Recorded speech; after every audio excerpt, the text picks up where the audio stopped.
Hello, hello, hello, and welcome back to the GTD podcast.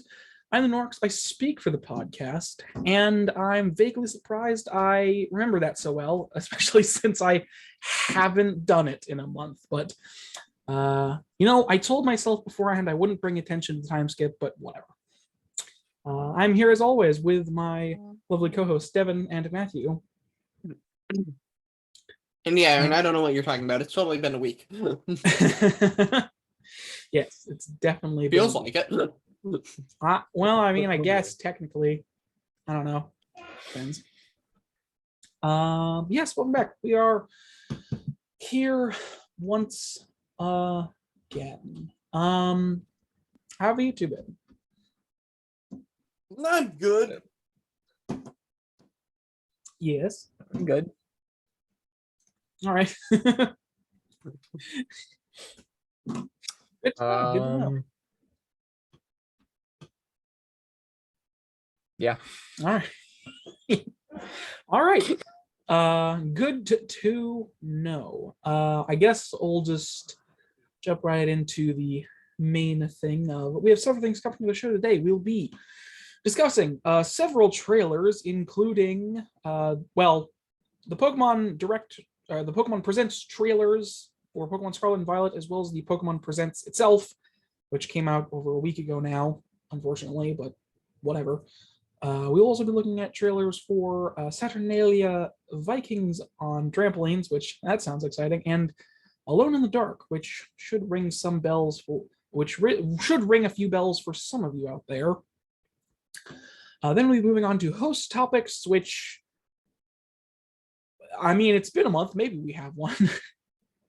Maybe we have a single host topic between the three of us. Who knows? Maybe we do. Maybe we don't. I don't know. News is the Pokemon Presents, because I'm going to be perfectly honest. I looked through the news. I could have been more thorough and looked through more of it, but it's being a little lazy, okay? I was being just ever so slightly lazy about what news to talk about. So the news we're talking about is just going to be the Pokemon Presents, which, you'll see how we cover that when we get to it. Then shameless self-promotion and the end of the show. So without further ado, let us just jump into things. Matthew, what have you been up to?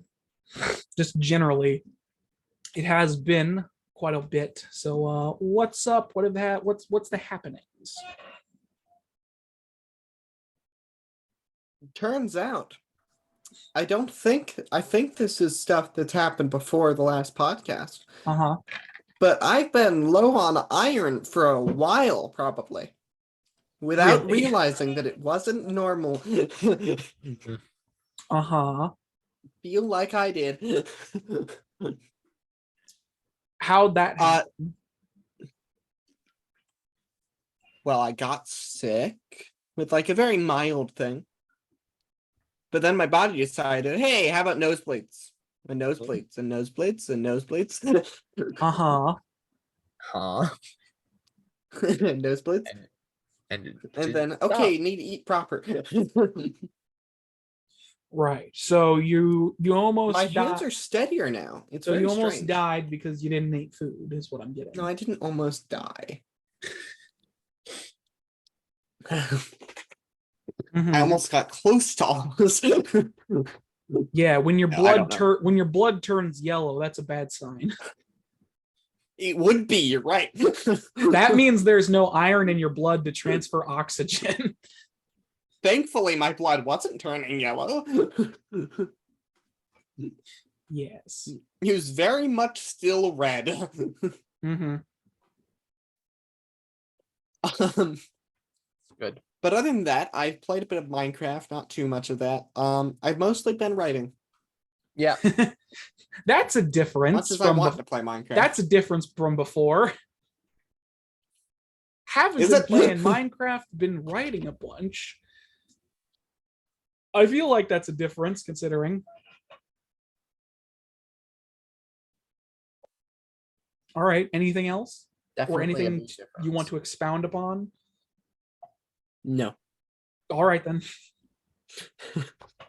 What about you, Devin? Well, I've also been playing Minecraft, but not just playing Minecraft, building puzzles, because I found out about Canadian, Ken and he made some puzzles, some like puzzle maps, escape maps, and I've started making them and puzzling around with them because it's so fun. All right.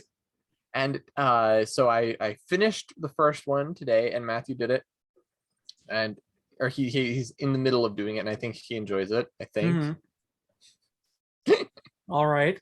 It's interesting. It's interesting. Yes, it's an interesting map. You haven't seen the really cool things yet, but it is definitely an interesting map. And what else is there?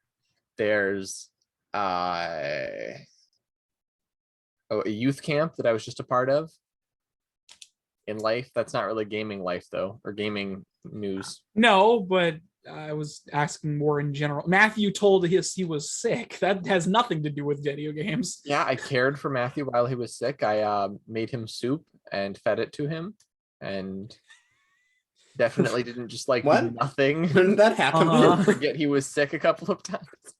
Well, to be fair, he was sick because he was an idiot. Let's just put it bluntly. No, I got a cold. Actually, no. In health-related news, I have started drinking enough water. Yeah, that's because you know how they have that drink 1 cup a day and you'll be fine. What? Yeah, drink 1 cup of water a day and you'll be fine. That's how it works. That's the medical suggestion, right? Is it? Drink 1 cup of water a day. From what time period was this suggestion? 2001. Yes, the heady day of medical advancements. Yes, the most recent medical advice is just drink water 1 cup a day and you'll be fine. No. Yes. That's not enough water. If water tastes good, that means you're dehydrated. But water tastes bad, so I'm not dehydrated. It might just be your water. You ever thought about that? No, it's not my water. Seven's taste buds. Water tastes bad. Water tastes fine. Is this a hot What take? are you drinking? Tap water? No, filtered tap water. It's not spring water. It tastes bad. Oh, filtered tap water? Yeah, that's not good. Tap water is already filtered. If you filter it again, you're just gonna make it worse. No. No. I disagree. I don't want not iodine. What's that stuff called? Estrogen. Filter tap water.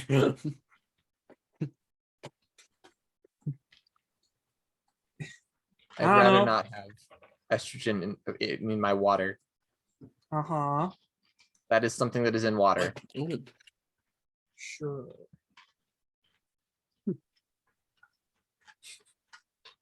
I'd also rather just not worry about any of it and just have special spring water from my own spring or well water, but that is a little bit hard to get, unfortunately.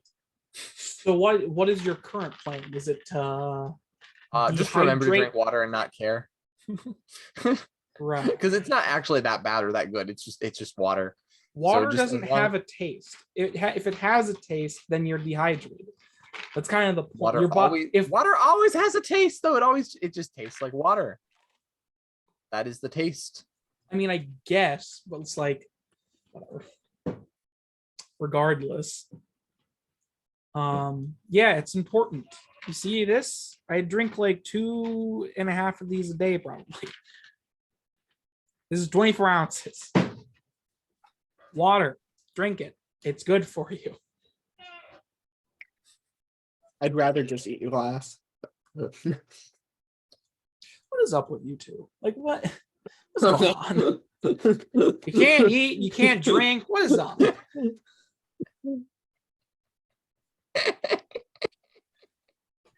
We're so big brained. We spend all of our time thinking. We don't think about eating.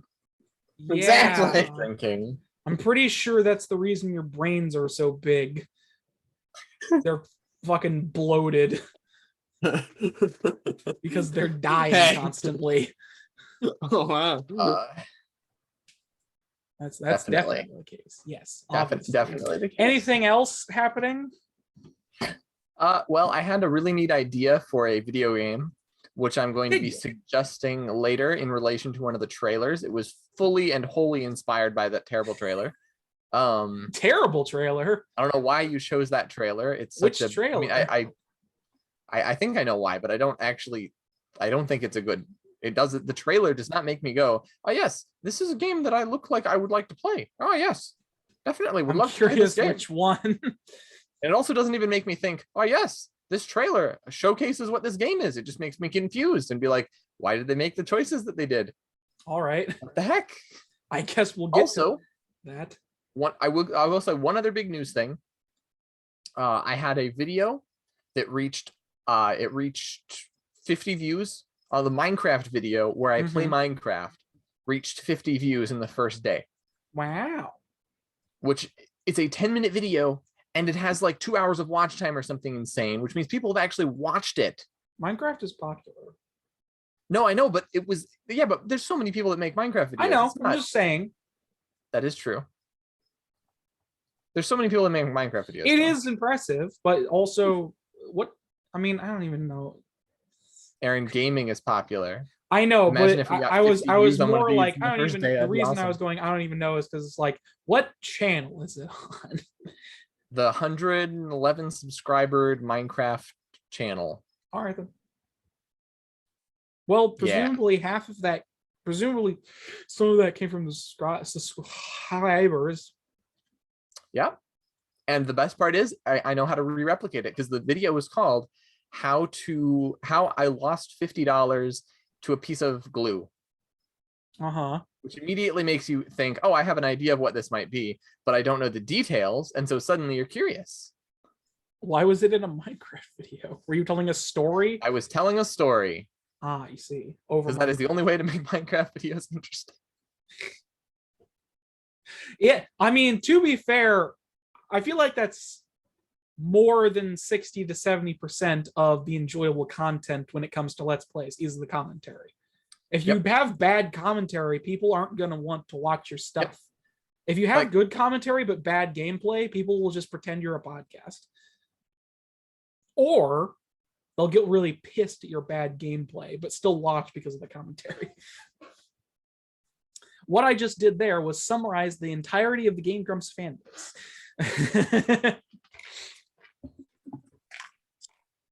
Yes. Well, that's good. Good, cool. Yes, even I would say you're going up in the YouTube sphere. You know, going up, up, up. Can only go up. Yeah.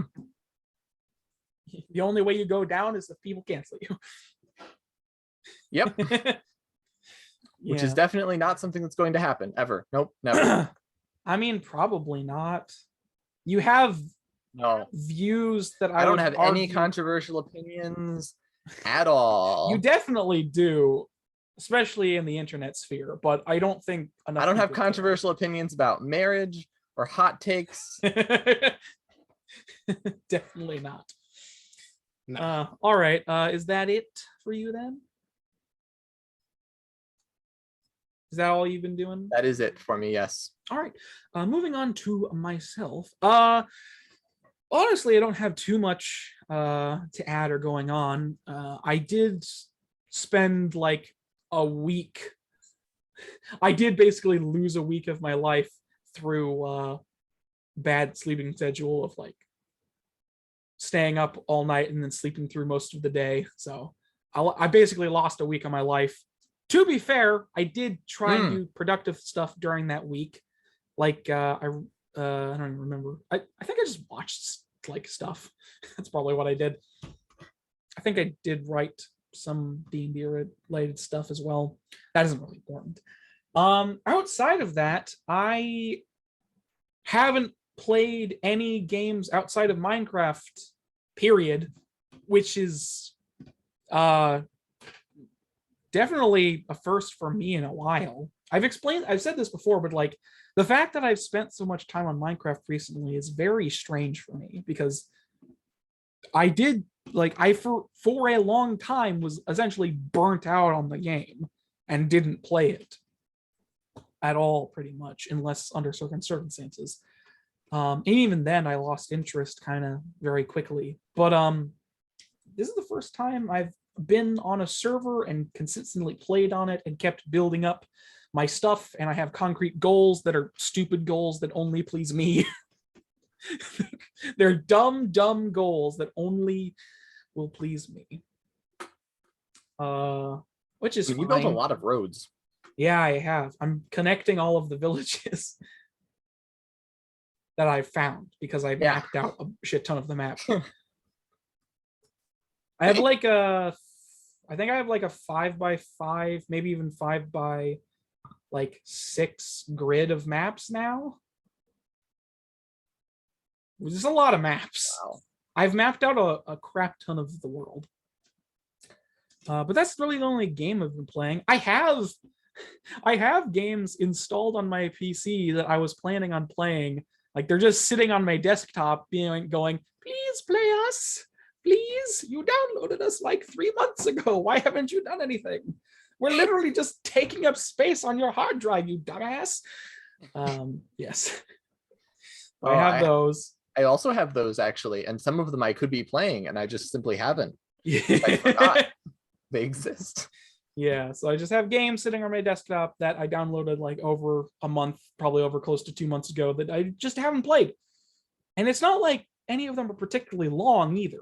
Like, I think 3 of the 1, 2, 3, 4, 5, 6, 7, 8. There's 8 games on my desktop right now that like 3 out of the 8 are probably over 20 hours, but that's about it. Like the other ones are probably only like a couple hour experiences.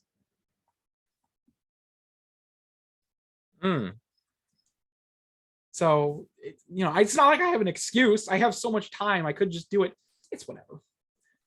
I don't know. I'm enjoying myself. I listen to podcasts. I play Minecraft. I build my random shit that nobody cares about. But I would say that is patently untrue. I think it's cool. well, that's good to know. To be fair, my thing is bigger, but my thing is only bigger as a single thing.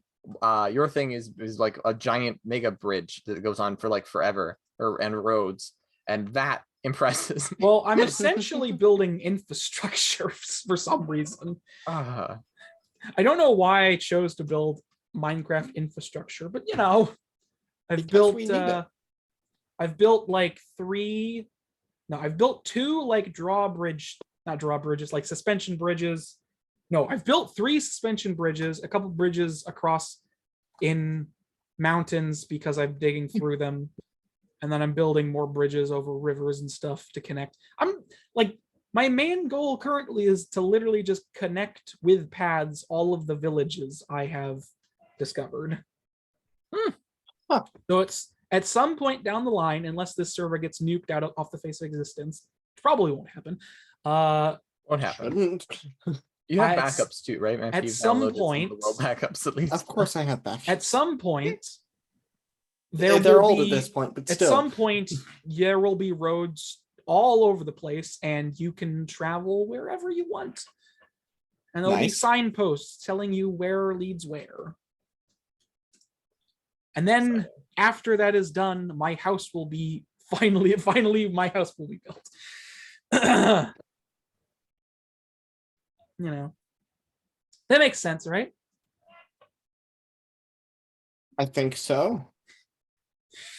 Yes. I'm also I don't know, I'm probably going on this for too long, but I'm also labeling everything because I'm naming all of the villages with banners, because if you place a banner with a name and right click on it with a map, it shows up.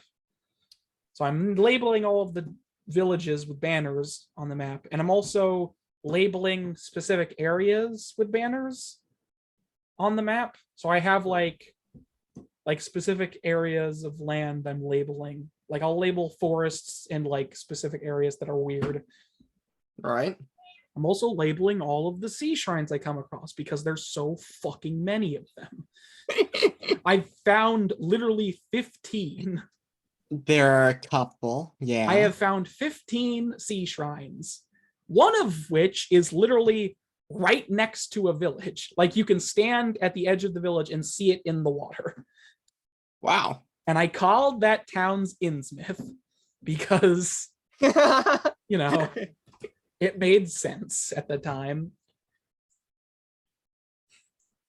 For those of you who don't know, Innsmouth is the fictional town in the Call of Cthulhu book. I like it. It's where all the people are like secretly fish people. They all have like a gaunt thing. Anyways, that was a fun time. I've probably rambled on about Minecraft too long, but that's basically all I've been playing, so it's all the information I have to give you. Continue. I'm going to step away for a few minutes, do something. All right. I hope you come back soon because we're about to get into trailers. Oh, That's whatever. Other than Minecraft, though, I haven't really been doing too much else. I don't know. Like I said, I lost a week of basically a week to lack of or too much sleep, I guess. Yeah. I don't think there's too much else to add. Keeping up with my cats. The fleas are basically all gone now. I don't know if I mentioned that at some point on the podcast, but my cats had fleas at some point, and they're essentially all gone now. We're basically in the last stages of it, so one more dose of medicine just to make sure that they stay dead, and probably my flea problem will be gone. just assume that they say dead. You're talking about your cats, right? Yes, exactly that. I don't know. I've been on a couple hikes recently. Is that interesting information that anybody cares about? New information. It's new information. I've been on a couple hikes through the woods of parks and such. So that's fun.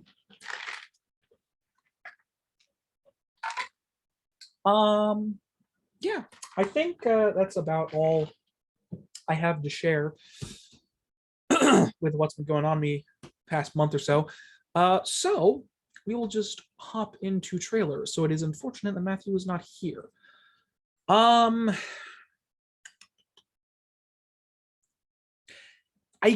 guess it'll be kind of weird to end off on that, but I guess we will go ahead and talk about Scarlet and Violet and the Pokemon Presents first. All right. I was debating whether or not to end off on it because it's probably like our biggest piece of news that you guys will have the most to talk about most likely. But yeah, whatever. We'll just start off with it. So first of all, I need to talk about the Pokemon Presents, which everybody has seen before I dip into these trailers for Scarlet and Violet. This came out about a week ago. Probably a little more. Doesn't matter. So have you seen, did you watch the Pokemon Presents, Devin?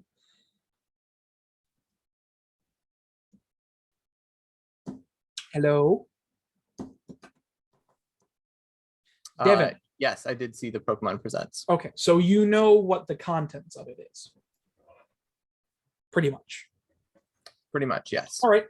So if I stumble at all, you can help me reinform. So the Pokemon Presents, which came out roughly a week ago, it had a whole slate of information, most of it not worth caring about unless you are in some kind of competitive sphere or have a phone to speak of. You know. Yeah, there was a lot of pro gaming stuff. Yes, the Pokemon World Championship is finally running again. So you can go to the World Championship and play competitive Pokemon card game, the video game, Pokemon Go, Pokemon Unite, with a bunch of tournaments and competitive competitions for all of those games are being held. Those will be happening in August. I don't remember the exact date. Sorry about that. But those will be going on August, somewhat soon to September 2nd or 1st, I believe. So it's going on for a while. And like I said, there's not too much interesting stuff to talk about there, I think. Would you agree? It's like, it's, if you're in the competitive sphere, it's probably pretty exciting, but it's like, I mean, yeah. No, yeah, yeah. Yeah. New updates to Pokemon Diner Dash. Is that what it was called? The Pokemon like Connect 4 game. Was it called Diner Dash? I don't know. I don't pay attention to Yeah, there are new updates to a bunch of Pokemon mobile games, such as Pokemon Masters EX is being updated with new trainers and locations. I don't play Pokemon Masters. I know a lot of people like it, but I don't care. Also, they teased you real hard for that reveal in the Pokemon Presents, if you've seen it, where there's like this cinematic of Silver running up the icy mountain to Red, and then it's just Pokemon trainers at EX. Do you remember that, or have you blocked that? So yeah, so there was a massive tease if you thought it was something else. But no, just Pokemon. Going to bring back a season 2 for Pokemon Origins. I wonder if they're going to bring back a season 2 for Pokemon Origins at some point. That show that's like that went on for like 2 minutes or something. It did not go on for very long. Oh wait, oh yeah, the one about Trainer Red. I forgot. Yeah, didn't that like have a proper ending though? Yeah, but like another version of it, because Origins can be done multiple times. I mean, I guess for all of the you can do it for more than just you could one. technically do it for every mainline trainer. Yes, especially since I'm pretty sure Red has about as much lore as any of the other of them, so like there's room to work with it. You could technically do that. Yeah, they probably won't. No, I mean, I don't know. Won't. Probably won't, just because they're still going with Ash in the new Pokemon seasons. I don't know if they're ever going to get rid of Ash. I honestly don't know. I think there were talks about it at some point, but I don't remember. Yes, so lots of updates for multiple mobile Pokemon games, such as Pokemon Trainers EX, which has new trainers, new characters, new whatever. I don't play it, so I don't know much about it. Same. A new update to the Pokemon Diner Dash thing. You can now have Mewtwo. You can feed Mewtwo and get him as part of your cooking staff. It's like a Connect 4 game, so it's like whatever, Another game I haven't really played, but I've seen more of it. It has a cute art style, and I like the aesthetic, but it's something I haven't played personally. A brand new update and event for Pokemon Go. So in I don't remember the locations, but in 2 locations around the world, one of them I believe is in United Kingdom, there are actual like Pokemon Go events taking place, as well as brand new updates to the game. Not tournaments though, just events. No, they're like event. The tournament thing was there are Pokemon Go Pokemon Go is part of the tournament, the World Championship thing, but there's also new updates to the game. Specifically, you now have a special like perfume that you can activate for 15 minutes every day. It's essentially they call it a 15-minute adventure, where it will attract Pokemon that don't usually spawn next to you, so you can get rare Pokemon or possibly legendaries by going on a 15-minute adventure with this spray. So if you like Pokemon Go, that's probably pretty exciting, because that now you don't have to work as hard to try and find Pokemon. And finally, moving on to Pokemon Unite, which is a game I have not personally played, but I do know it is oh god, what are they called? It's like a League of Legends Pokemon. Why can't I remember what they're called? MMORPG, TRT? Pokemon Unite? Yeah, Pokemon Unite. What is it called? It's a mobile MMO. MOBA, that's what it is. A MOBA. MOBA. Yes, that's the term for them. MOBAs. It's a MOBA Pokemon game. So the new update to that is New Pokemon like Buzzswole is being added. You know, Buzzswole, everybody's favorite gigantic bug Pokemon. Ripped bug Pokemon. Oh, right, that thing. Yes, Buzzswole is being added on top of. I forgot about them. On top of new costume type things. I haven't played the game, so I don't really know too much about it, but there's like a bunch of like costume changes and stuff you can add to your Pokemon, and a new event, which is Pika mode, I believe is what they called it, where every Pokemon, like every Pokemon in the field is a Pikachu. Yes, it sounds adorable. So that's not going to be confusing at all. I think it's supposed to be confusing, Aaron. I mean, it kind of seems fun. I don't know. I don't really like MOBAs very much. I don't like the meta. Like, they seem like fun games. I just don't want to deal with the player bases, which makes sense. If you have ever heard the nightmare stories that are MOBA player bases, like League of Legends and Dota. Yep. Then we will join them.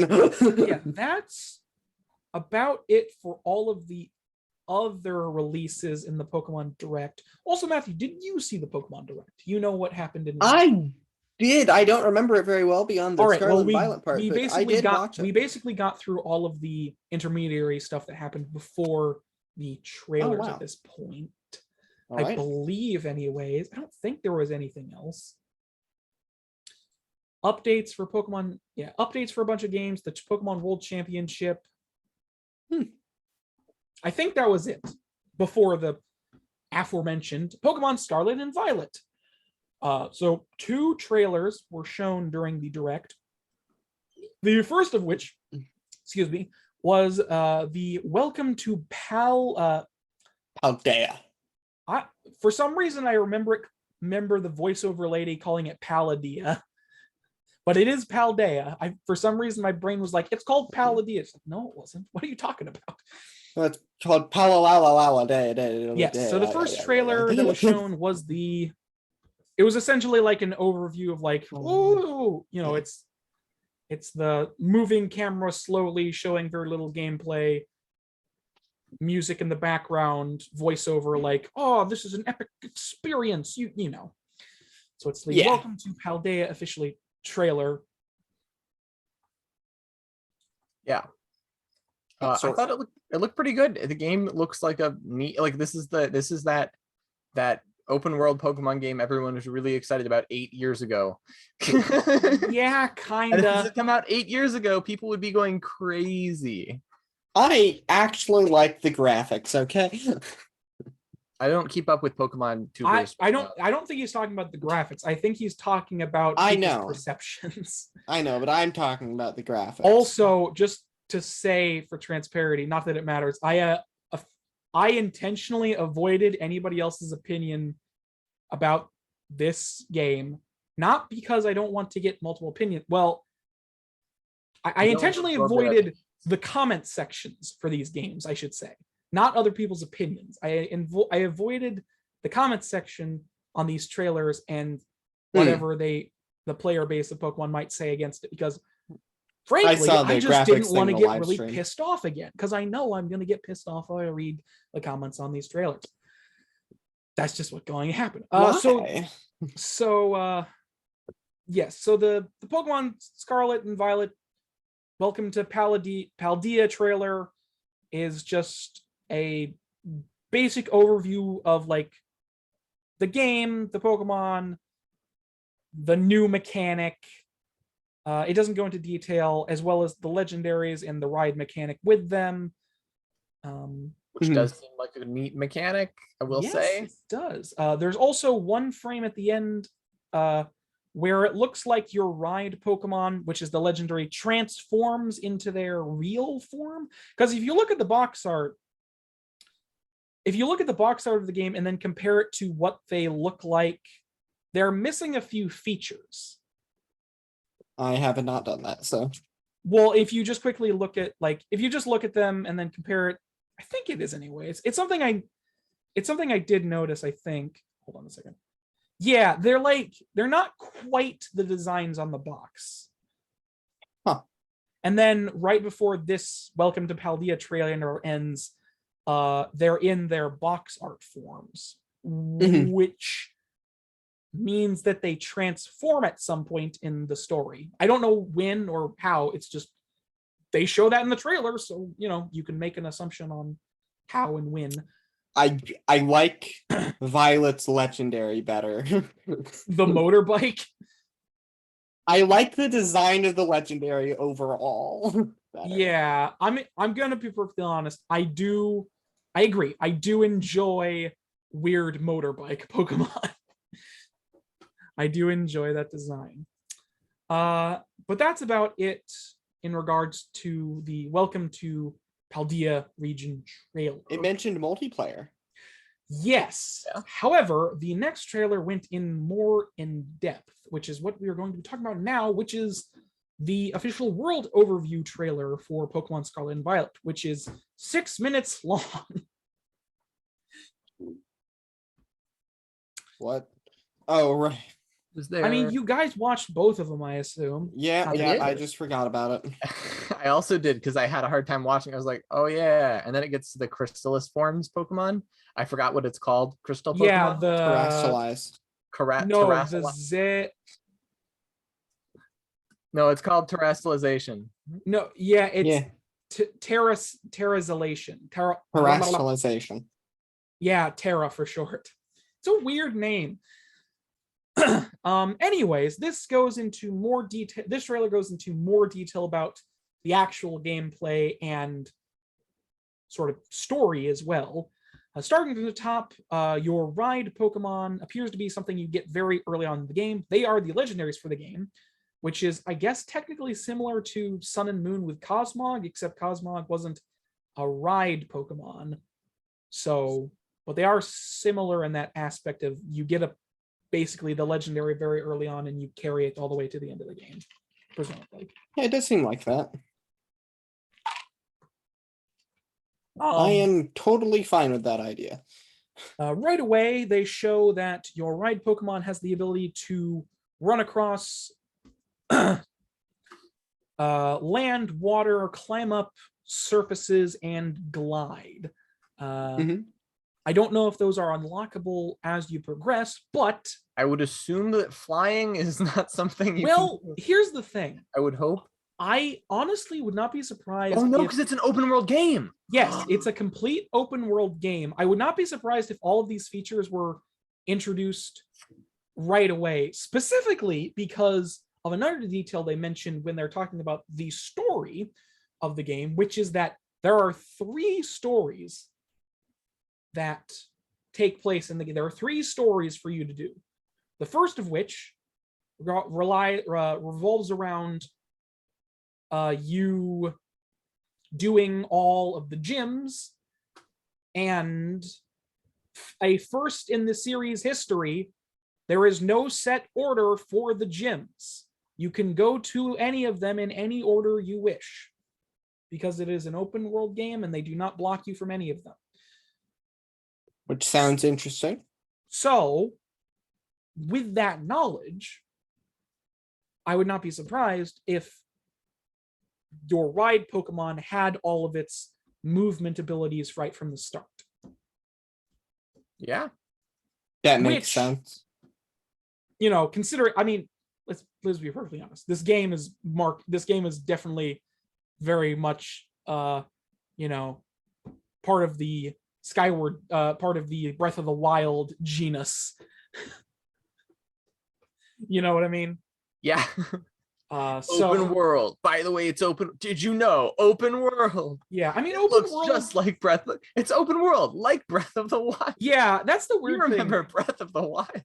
That's the weird thing about Breath of the Wild is that even though a lot of people complained about some of its mechanics, like its weapon durability, which is something I love that. I was always kind of iffy about it, but also like you're given so many weapons so often, like it doesn't even matter. Like I get having that like, oh, I just used up all my powerful weapons that I like unlocked in these chests and stuff, but it's like whatever. You get thrown weapons left and that's right. the whole point. After a certain point in the game, you're essentially just getting shit tons of powerful weapons anyways. I know. Not to mention the Master Sword, which is unbreakable, which is kind of the point.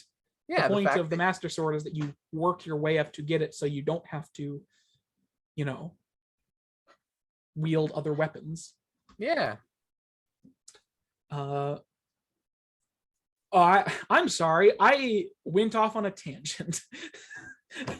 Getting back to Pokemon, and my original point before I went off a tangent was that the weird thing about Breath of the Wild for me is that open world games had been around for damn near probably like 10 years by the time that thing came out. But they And weren't yet good. it They didn't and make yet you- it somehow managed to set a standard in open world games that everybody tries to mimic afterwards. Yeah, because it did such a good job. Yeah, I just think it's funny because people were so like, I remember before Breath of the Wild came out, everybody was so sick of open world games where you had this big map with all these markers to go to, and I was like, it just feels like a chore. And then Breath of the Wild came out, and it was like, I love open worlds. Yeah, they made exploring the world the game. Yes, they did. They didn't trap the game. They didn't make the actual game like the goal. The whole thing was centered around you exploring and the peacefulness of that. And they also marketed the heck out of it, and they made the graphics good. And it wasn't like laboriously traveling in order to find things. You didn't feel like you had to search every nook and cranny of the map. Yeah, Felt like you were. I do, but you know, Mm, that's just a me thing. Yes, I also Yeah. wanted large portions. I do agree with you. I mean, Uh, like it was the point that it like gave you the option to wander the map, and then you took that option because it was so nice, rather than it being like you need to wander the map. By the Mhm. way, Yeah, I get that. You know, the freedom of like just doing whatever you want kind of stuff. Yeah. But yeah, as well as, and on top of like that thing, Breath of the Wild allows you to glide very early on. So, you know, that's another like That's comparison true. that can be made. But swiftly moving back on book over to Scarlet and Violet. So aside from the ride Pokemon, obviously it points out the story you go through. So your Pokemon trainer is a student in a Pokemon Academy. And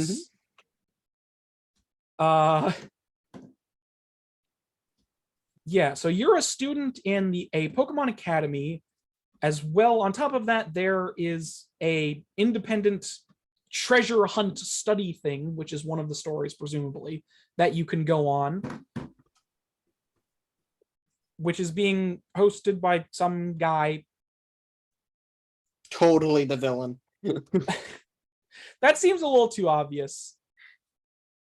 Yes, because Sword and Shield wasn't obvious. I mean, okay.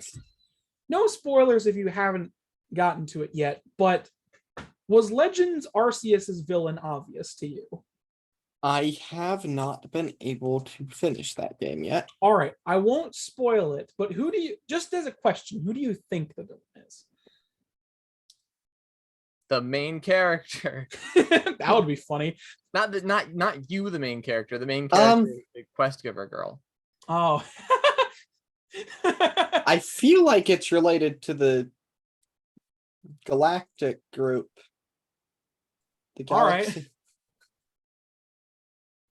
But I haven't got very far into the story yet. So Really? You got that thing like a couple days after launch, didn't you? yes. I need to get a blue light filter for my computer.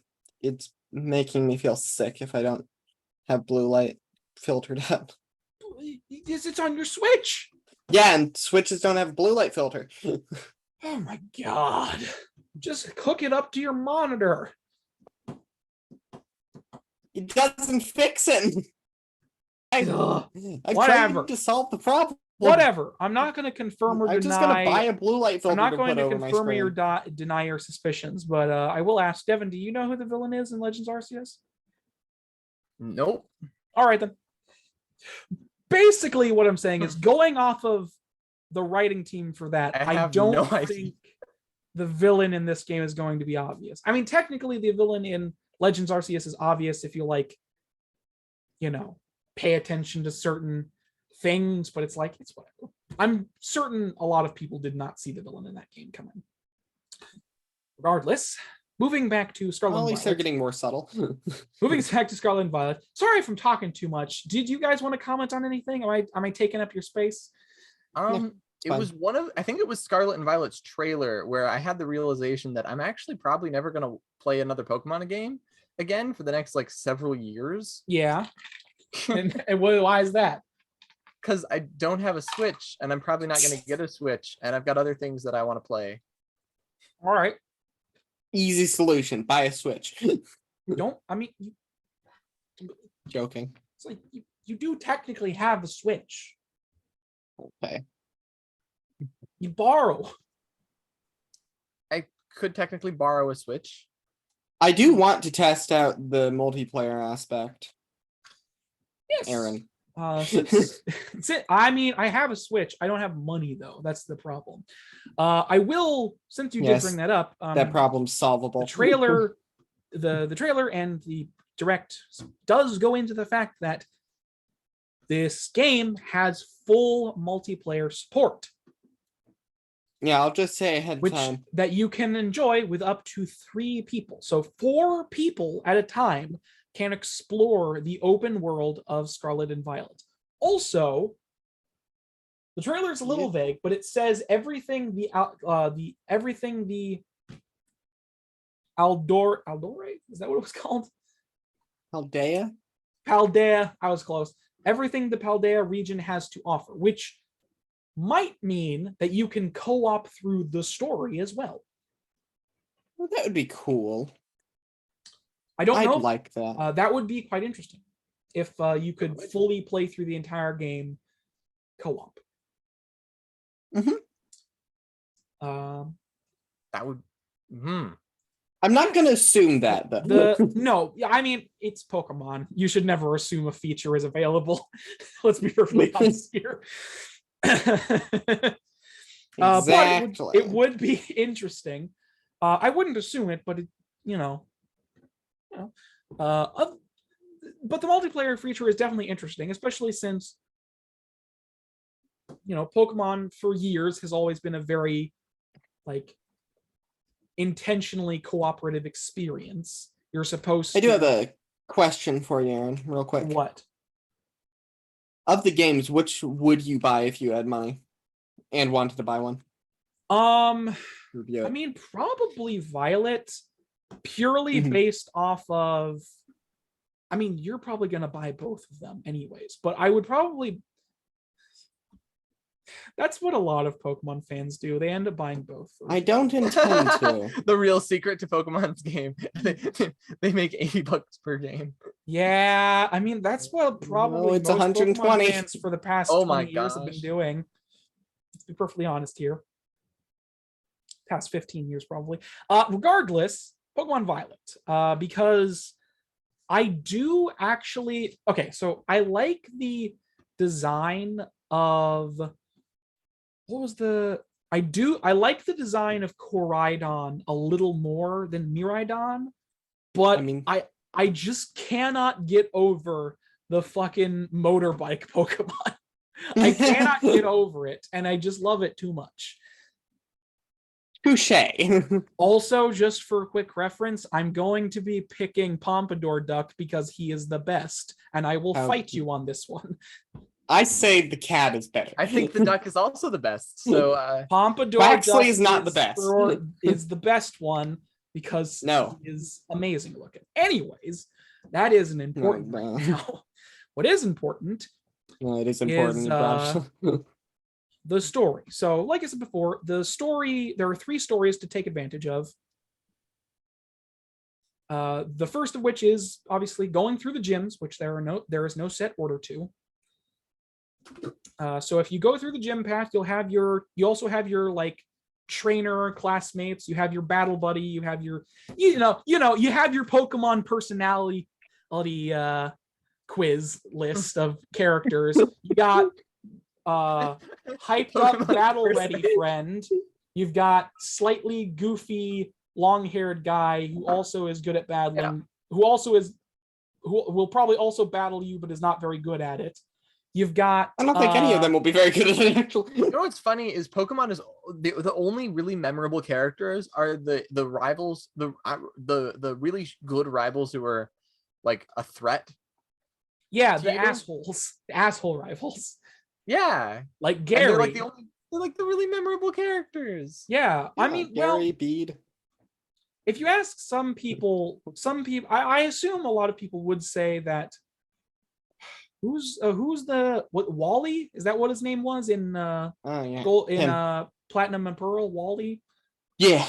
Yeah, he wasn't an a-hole, but He he was was- annoying. They should have had Paul. He was a the he was a a-hole bit of rivals and the really, annoying. He was a stupid he's an rivals. annoying goofball, but a lot of people really liked him as a you know.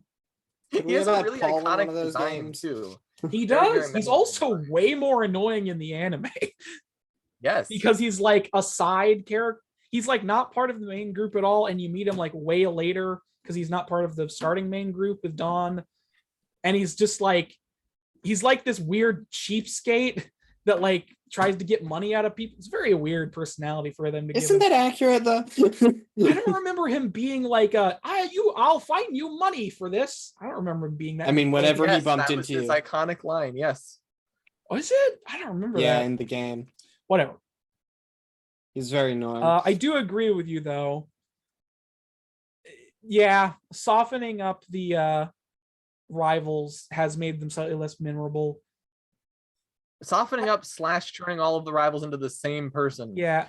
Game. I will say Sun and Moon actually did an okay job with the rivals because you had Hao, who's your like, I'm ready to go. And he's like, your happy-go-lucky, battle-happy friend. And then you have I guess fucking- How was memorable because he was a emo. no. I guess maybe this formula works. There's some memorable. And then you characters. have and then you get to have emo blonde boy as your like aggressive rival. I don't freaking remember his name, but I remember him. Gladion. Gladion, that's right, Gladion. Gladion. Emo blonde boy with his fucking genetically mutated Pokemon. Okay, his design's I good. wonder why no people should be named after Pokemon. Because, like, wouldn't you think that would be what would happen? I mean, the real reason is because it would be confusing as heck. But, like, realistically, people would name themselves after Pokemon. Or name their kids after Pokemon. I mean, I could see it happening given the weirdness that happens in the real world. But I feel like if the Pokemon world really existed, I feel like there would be a government mandate that you were not allowed to name your child after a Pokemon. I don't think so. I feel like that would be a thing. Because like you would be because I mean like for example, someone's favorite Pokemon is Torkoal, so they name their kid Torky or something. I mean or that Tori. might work, Maybe but they like name it Tori there or something. are like in the real even world though there that's a are British political party. there are bans on certain names. So like there are bans on certain names that are there because they're offensive, not because they're there because those bans exist for different reasons. They don't exist. No one's gonna be offended if you're named Eevee. People in real life are named Eevee. No, but also they're there. So they're also there so you don't have a really stupid name. Like XT -3. Yeah. Anyways, Hey, also, what do you guys think of Lechonk? so getting back to the characters, Yes. because something I did find funny about Pokemon this game is that because you're in a school, you have a biology teacher of all things, which like makes sense. Like you have Jacques, this crazy-haired biology teacher, which is like it makes sense, but also it's really weird that there's a Pokemon biology teacher. Can I just say that? Can I just say that's kind of Is weird? it? I don't think Okay. that's weird. I don't know. It's one of those things. Yeah. You also have but yeah, the director of the academy. You also have the director of the academy, Clavel, whose shirt is different colors depending on your version. Yes, Such how a creative of difference. them. Yes, and like I said, they literally say your battle-loving friend, Nimona. So, What about Lechonk? What is Lechonk? What about Lechonk? Lechonk? Yes, Lechonk. Oh What if yes. So Lechonk? yes, you have your battle happy friend, you have your weird goofy friend who's like a class above you, and then you have your shy friend who within like an Eevee backpack. You have your shy friend with it's like it's like I think I like that actually, because Yeah. like if I were sitting down and I wanted to play a Pokemon game, I'd want all of my Pokemon games to be basically the same game. even her name is a trope. Her name's Penny. That is like the most shy character name. I think I like it. I remember when I was looking at it, specifically the design for the new professors. I remember thinking, oh man, this is so hammy. Professors Sada and Turo. Yeah, Professor Caveman. Yeah, Professor Caveman Alpha Chad. yeah, like Cave Woman and Giga Chad. Giga Chad, that's what it was. Cave Giga Woman Chad and and Giga Cave Chad. Woman. The internet And I has not love talked. it. The internet has not talked about Turo at all. They've talked about Sada a lot. No, the internet's talked about Caveman, or not Caveman, Giga Chad. Yes. Also, there was a minor a minor amount of talk about one of the gym leaders they feature in the trailer, Grusha. Grusha, yeah.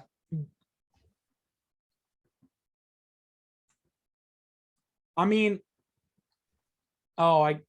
she does pronounce it Grusha. I thought she pronounced it Grusha. Whatever. I like his design.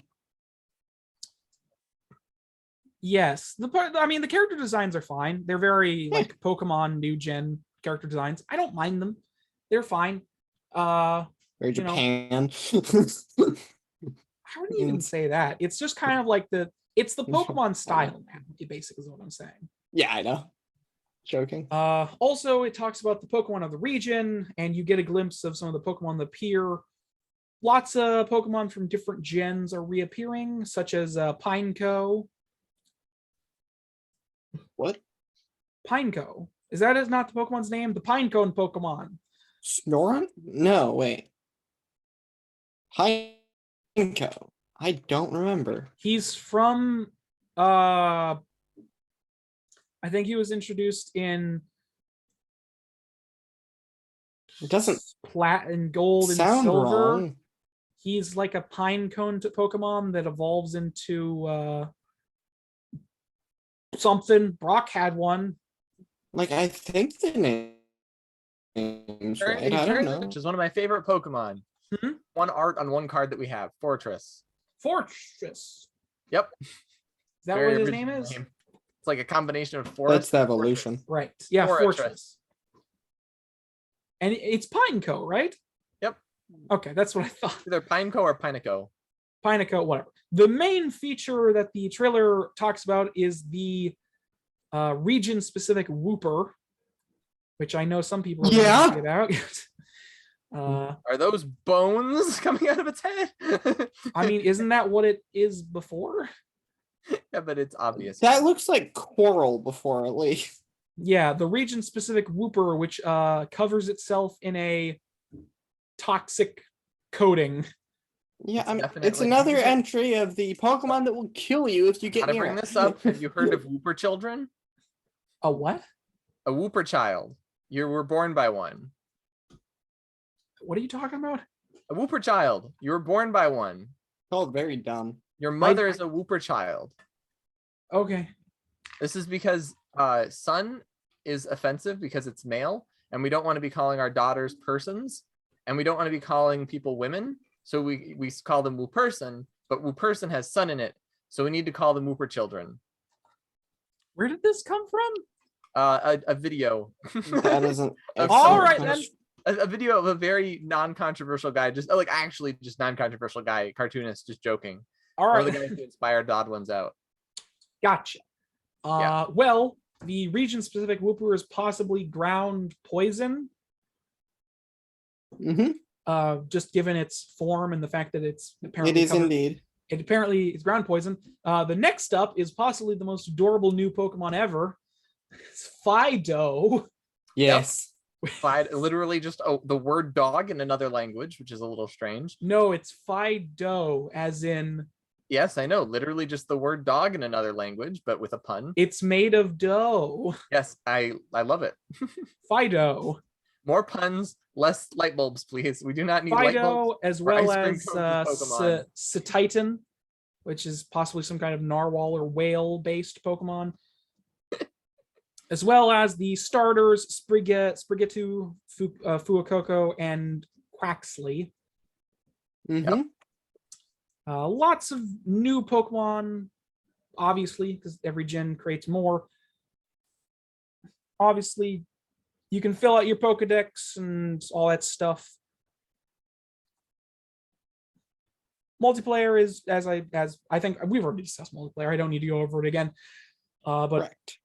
yeah, multiplayer is what it is. So moving on to the final sort of major part of this trailer, which is, I'm going to be perfectly honest, even though it's kind of a cool system, it is the thing I honestly hate most about every new Pokemon game, which is the new Mega Evolution. Oh, terrestrialization. Ever since, what was the first, was Mega Evolution the first type of thing where you could do something weird to your Pokemon, and then ever since then, every new game, they just added a different type of Mega Evolution thing you could do? Mm-hmm. Like some kind of super thing you could do with your Pokemon. It's the thing I hate the most about every new Pokemon game, because they're just shoving in a brand new mechanic every game instead of trying to hone other ones. So now you have this Pokemon universe that has all this crazy shit you can do with Pokemon. Yep. God, from a lore perspective, I don't care that much, but also it's like a lot of it's region specific though. It's region specific, and I'm okay, here's the thing. I actually, if it is strictly like a region specific thing, I think that adds a lot of depth to different regions. Yeah, but from a gameplay perspective, all of these features are only around for one game, sometimes more. Mega Evolution stayed around the longest. Yeah. Mega Evolution has confusing lore because it can be used seemingly in any region. Mega Evolution, which got retroactively put in remakes of other games. Yes, it got put in Alpha Sapphire and Omega Ruby, which was amazing. So because Mega Swampert. Yeah, it's a very frustrating aspect of the game, and the only reason I find it frustrating is Aaron, I had the exact same reaction. Yeah. Where I was just like, oh no, another region mechanic. And then I thought about it for a while and I was like, no, actually, this is okay. Well, it's an interesting terrestrialization is better than Dynamax. Is an interesting mechanic because, as I will get into, you can use the terrestrial phenomenon, terrestrialize. Crystallization. Such a weird, just call it crystallize, damn it. So terrestrialize is an interesting mechanic because not only does it give a boost in power, I believe it basically just increases stab damage for types. It also changes the types of certain Pokemon. So the examples given are Pikachu becomes a flying type. The fucking Pichu flying type. Drifloon fire type. The water type. Specifically, it was some Pokemon have the terrestrialize that switches their type. Well, that's the thing. Some type of Pokemon will change type, but it's not every single one of the same species. Well, it can be different. Yes, because the example they give is normally an EV remains normal, but some EVs can go into different types like fire and grass. It is not an evolution-based thing. It is literally just certain types of that species of Pokemon will have the ability to change their type on a whim if you use terrestrialize. Which is, as others have said that I've seen, is an interesting mechanic that allows you to change the type of your Pokemon without switching out your team or switching out your Pokemon Yeah. during the middle of a battle. So it And is, if they make the game actually challenging. no, they won't. So it is a very interesting mechanic in that regard, and I do like it. I'm not 100% sure on the design. Like, I'm kind of half and half. I don't mind the crystallization effect. I just think the crystal hats look really fucking stupid. Especially on the smaller Pokemon. It just looks stupid. We created 1,000 new Pokemon. It's called the same Pokemon, but with a filter on. Yeah. Don't you know? That's Pokemon's goal. Oh, yay. Also, midway through my sentence, I just realized, you know what? People love that shit. Shiny Pokemon hunting is a thing. Yeah, exactly. 30,000. It's already a thing. People have been hunting now they for just, shinies like- since the beginning. Send tripled it or whatever, however many. Yeah, if you count shiny Pokemon, technically there are over like 2,000 Pokemon. And now if you count all the terrestrialization Pokemon. Yeah, whatever. Also, I will say the crown thing that they get does appear to dictate what type they change Okay. to. Mhm. What I really like is how some of them change to different types depending. So like some of them, like the same Pokemon can terrestrialize different ways. That's what I Mhm. really like. Yes. Because it opens up like a billion new Pokemon. Yeah, kind of. Yeah. It's essentially a slightly lazier way of doing region variants, if you want to put it in a kind of mean way. Because, you know, regional variance does change the type of a Pokemon variety. I mean, So, yeah. you know, That's true, actually. so like that's kind of mean to say, but it's like it kind of is similar. And like I said, I don't mind the mechanic. I'm not a huge fan of the design of the mechanic, but that's just a personal thing. Yeah. But yeah, terrestrialization. I guess there's not much else I have to say about it. What about you two? Because before we move on, well, No, not much. all right, yeah, because the final thing to talk about in the trailer, pretty much, is raid battles, which is, Seems like they fixed them. yeah, it's kind of like a takeover from obviously Sword and Shield raid battles, which is the Gigantamax raid battles. This is terrestrialization raid battles, where you fight all opponents fight a terrestrialized Pokemon. This is an active battle, so you don't have to wait for your turn. Every person can go independent of one another. Every I person very in much the raid, like this idea. every person in the raid can attack independently from one another, so you don't have to sit around and wait for your turn in this turn-based battle. As someone who think- still doesn't know what raids are, all right. I Yeah. thought raids were when you fought 4 Pokemon at the same time. No, you fight one super strong terrestrialization Pokemon. 4 people fight one Pokemon, and you can probably do it in single player. It's just going to be much harder. Yeah. But yeah, so 4 trainers can take on a terrestrialization Pokemon, which is a wild event that you can. It's a raid. You can make it happen, and then my internet is freezing up. That's fun. Wonder why that's happening. Oh, there it goes. Where did I cut off? I don't know. Did I cut off at all? You did a little bit. I heard something. It All went right, regardless. silent and Four then something Pokemon about trainers can event. take on a supercharged terrestrialized version of a Pokemon, which will most likely change its type, so it's more difficult to fight against.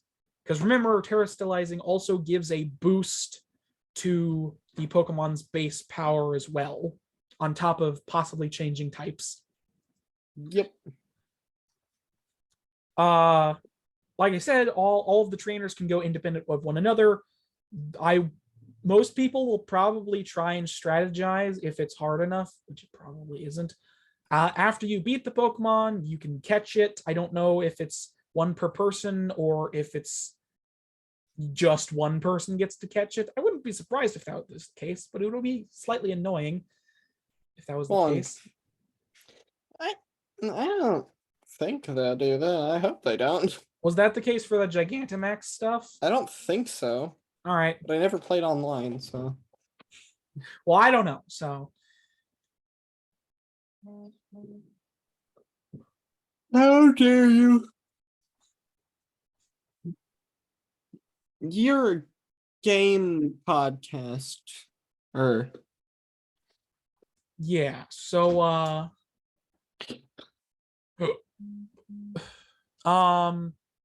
you should know all the things. Yeah, sorry, I lost my train of thought slightly. But yes, and that is pretty much it for the Pokemon Direct and the trailers for Scarlet and Violet. All right. Anything else to add, you two, talk about? Nope. All right. Sounds good. You, Devin? That trailer? Yeah, no, I didn't have much thoughts on the Pokemon. All right. Overall. Wait, but what about Lechonk? I don't remember what Lechonk was. Pig. I don't. Yeah. Oh, remember yeah, seeing the it. pig Pokemon that we saw early on. I forgot. Adorable pig. It's whatever. I will say overall, the game looks fine. Graphically speaking, it looks fine.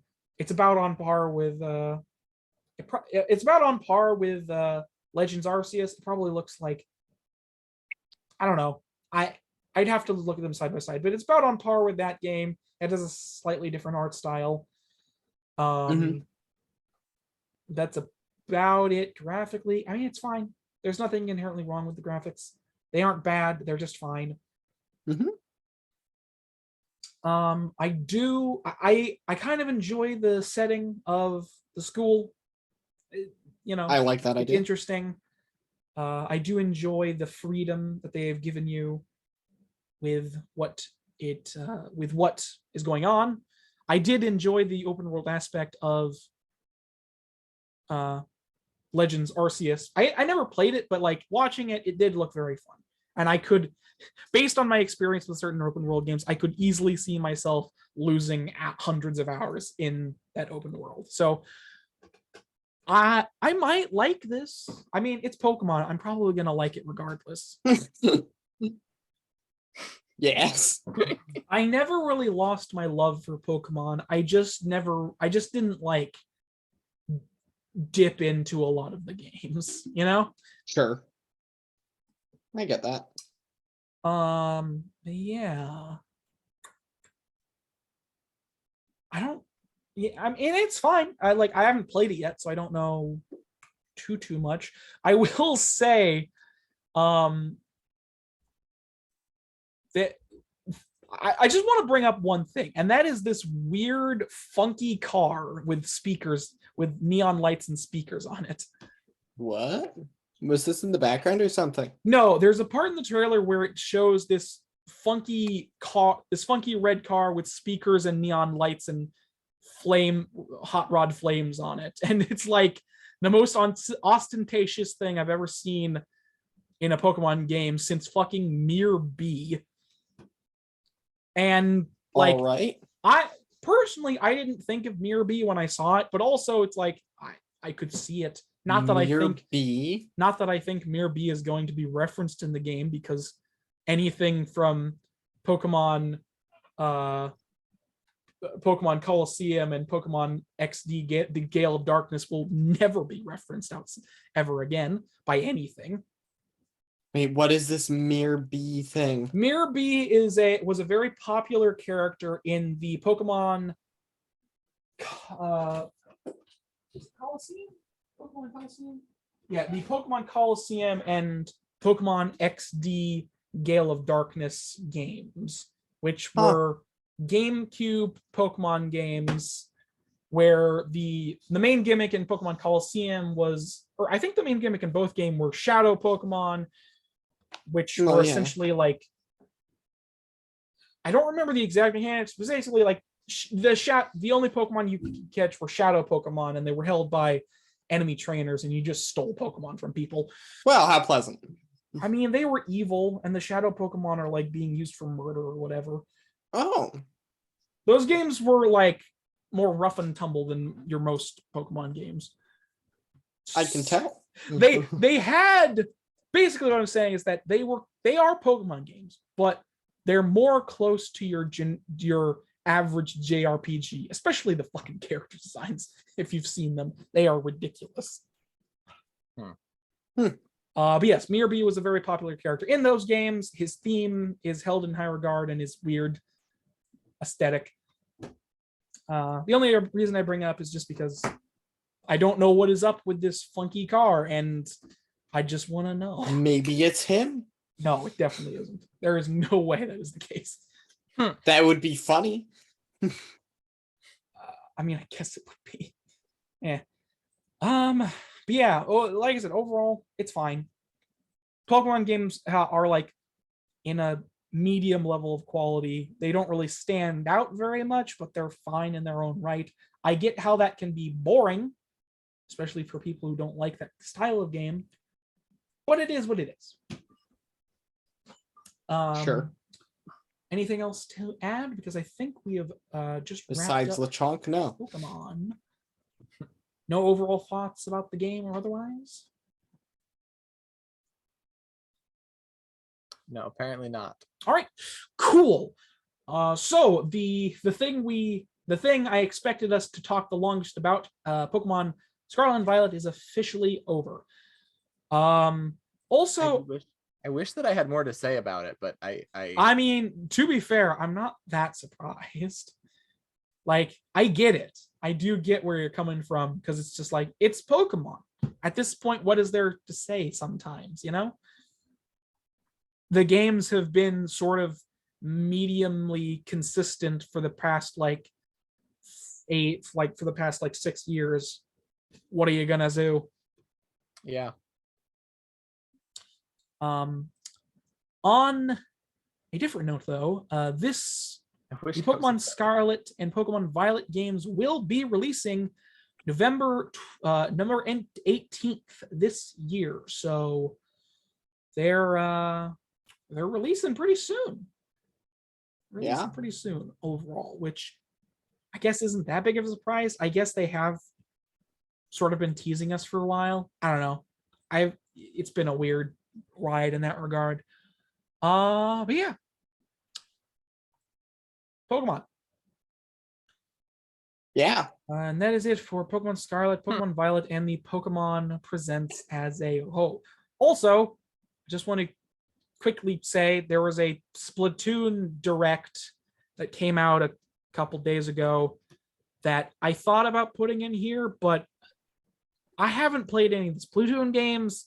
I know they're very popular, and I do think I would enjoy them, but neither of them played them, and they probably wouldn't be able to talk much about them, and I haven't played any of them, so I wouldn't be able to tell you what's different about this third installment. Yeah, then we should talk about it. So I just didn't include it. But All right, already. Let's talk about it real quick. But It's a game. No, I don't even have it with me. I'd have to go find it. Well, no, I just talked about it. I haven't even seen it. Well, that's why I told you everything you need to know. It's a game. Good. All right, moving on to the next trailers we have for today. Starting off with Saturnalia, the gameplay overview. So, this game to me is very interesting. Saturnalia is I guess you could call it a survival horror, but I don't think you fight anything. You just run and hide. But it is a exploration puzzle game. Yeah. It is an exploration puzzle game where you play as multiple characters, each of them having their own like mini story and goal they want to accomplish in this town that you are all stuck in. With and then I have the word Soltis.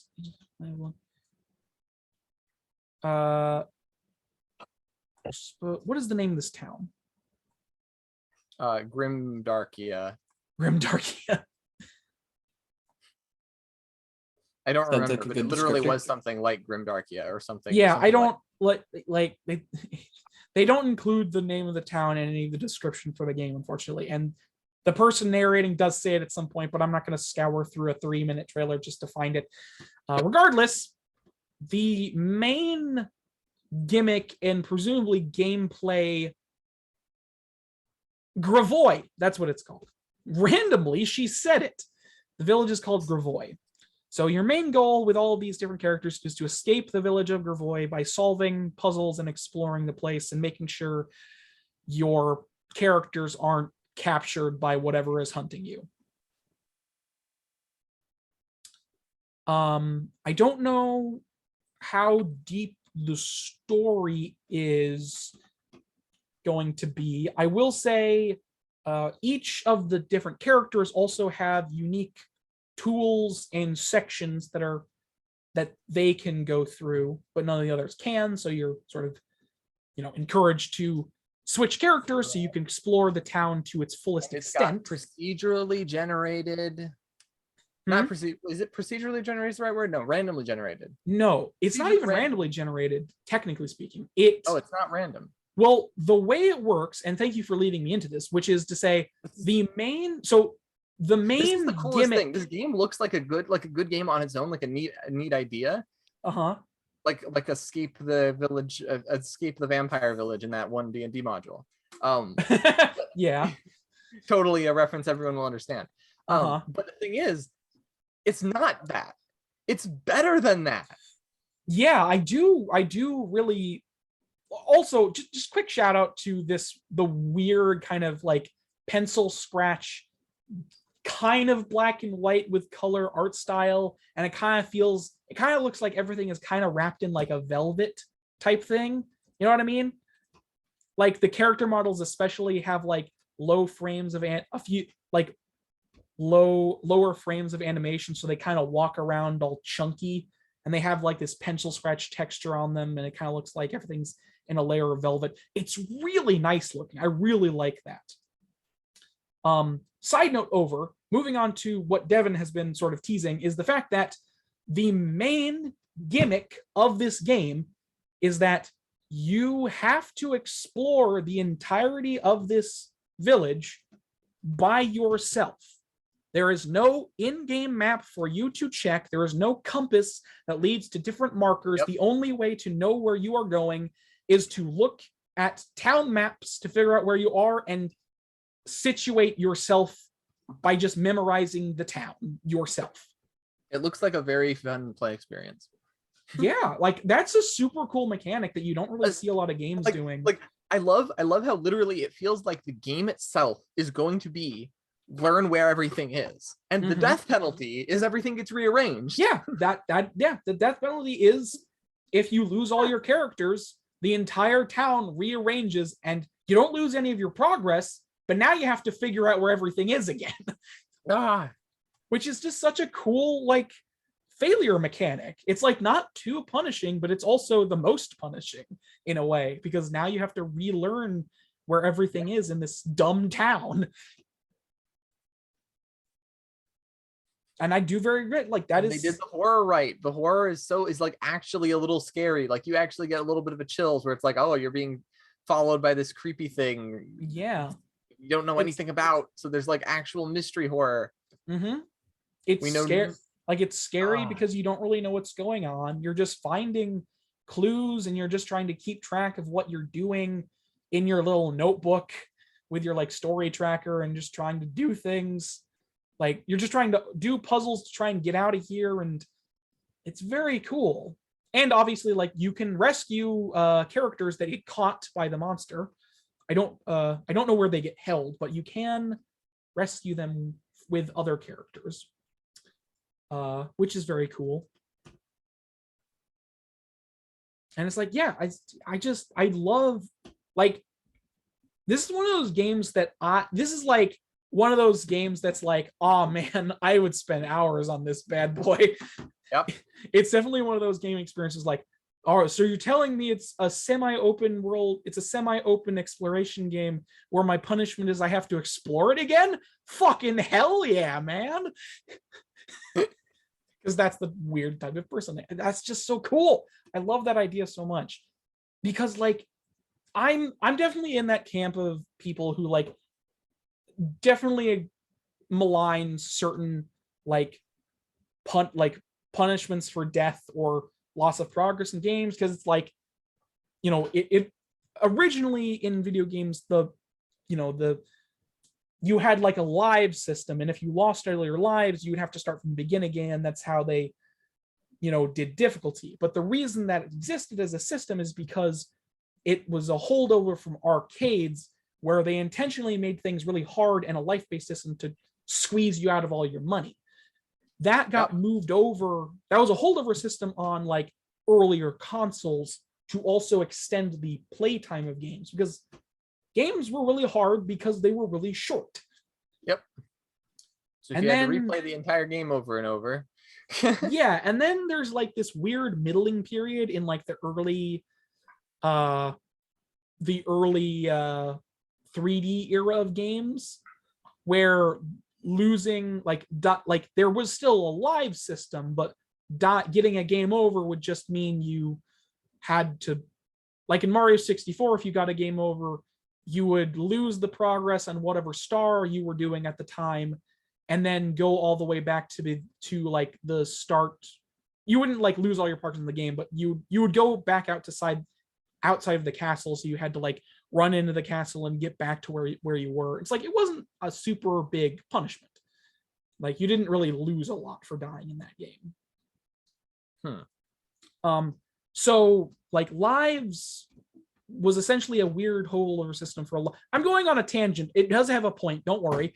My tangent has a point.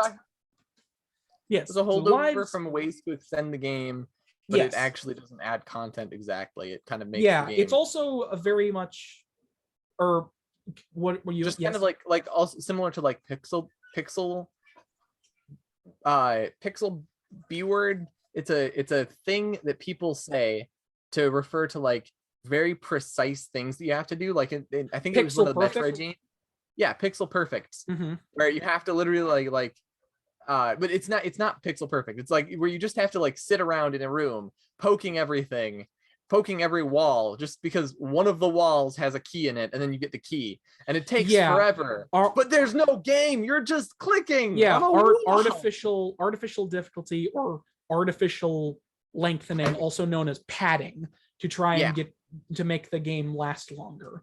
Yeah, that's why it's great to do that kind of thing for what's it called, for special things, hidden items, Easter eggs. That's what they're called. Yeah, special occasions, stuff like that. I get that. Yeah, because it's like if it's a hidden secret, obviously it's supposed to be hidden. You're not supposed to find it. Well, you are supposed to find it, but you're supposed to work to find it. Yeah, you're not supposed to be able to find it easily.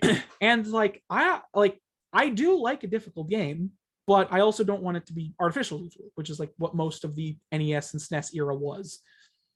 And to be fair, even by the SNES era, especially in Mario, with Mario, like as soon as saving your progress became a thing, the penalty for death or getting a game over was like fairly negligible.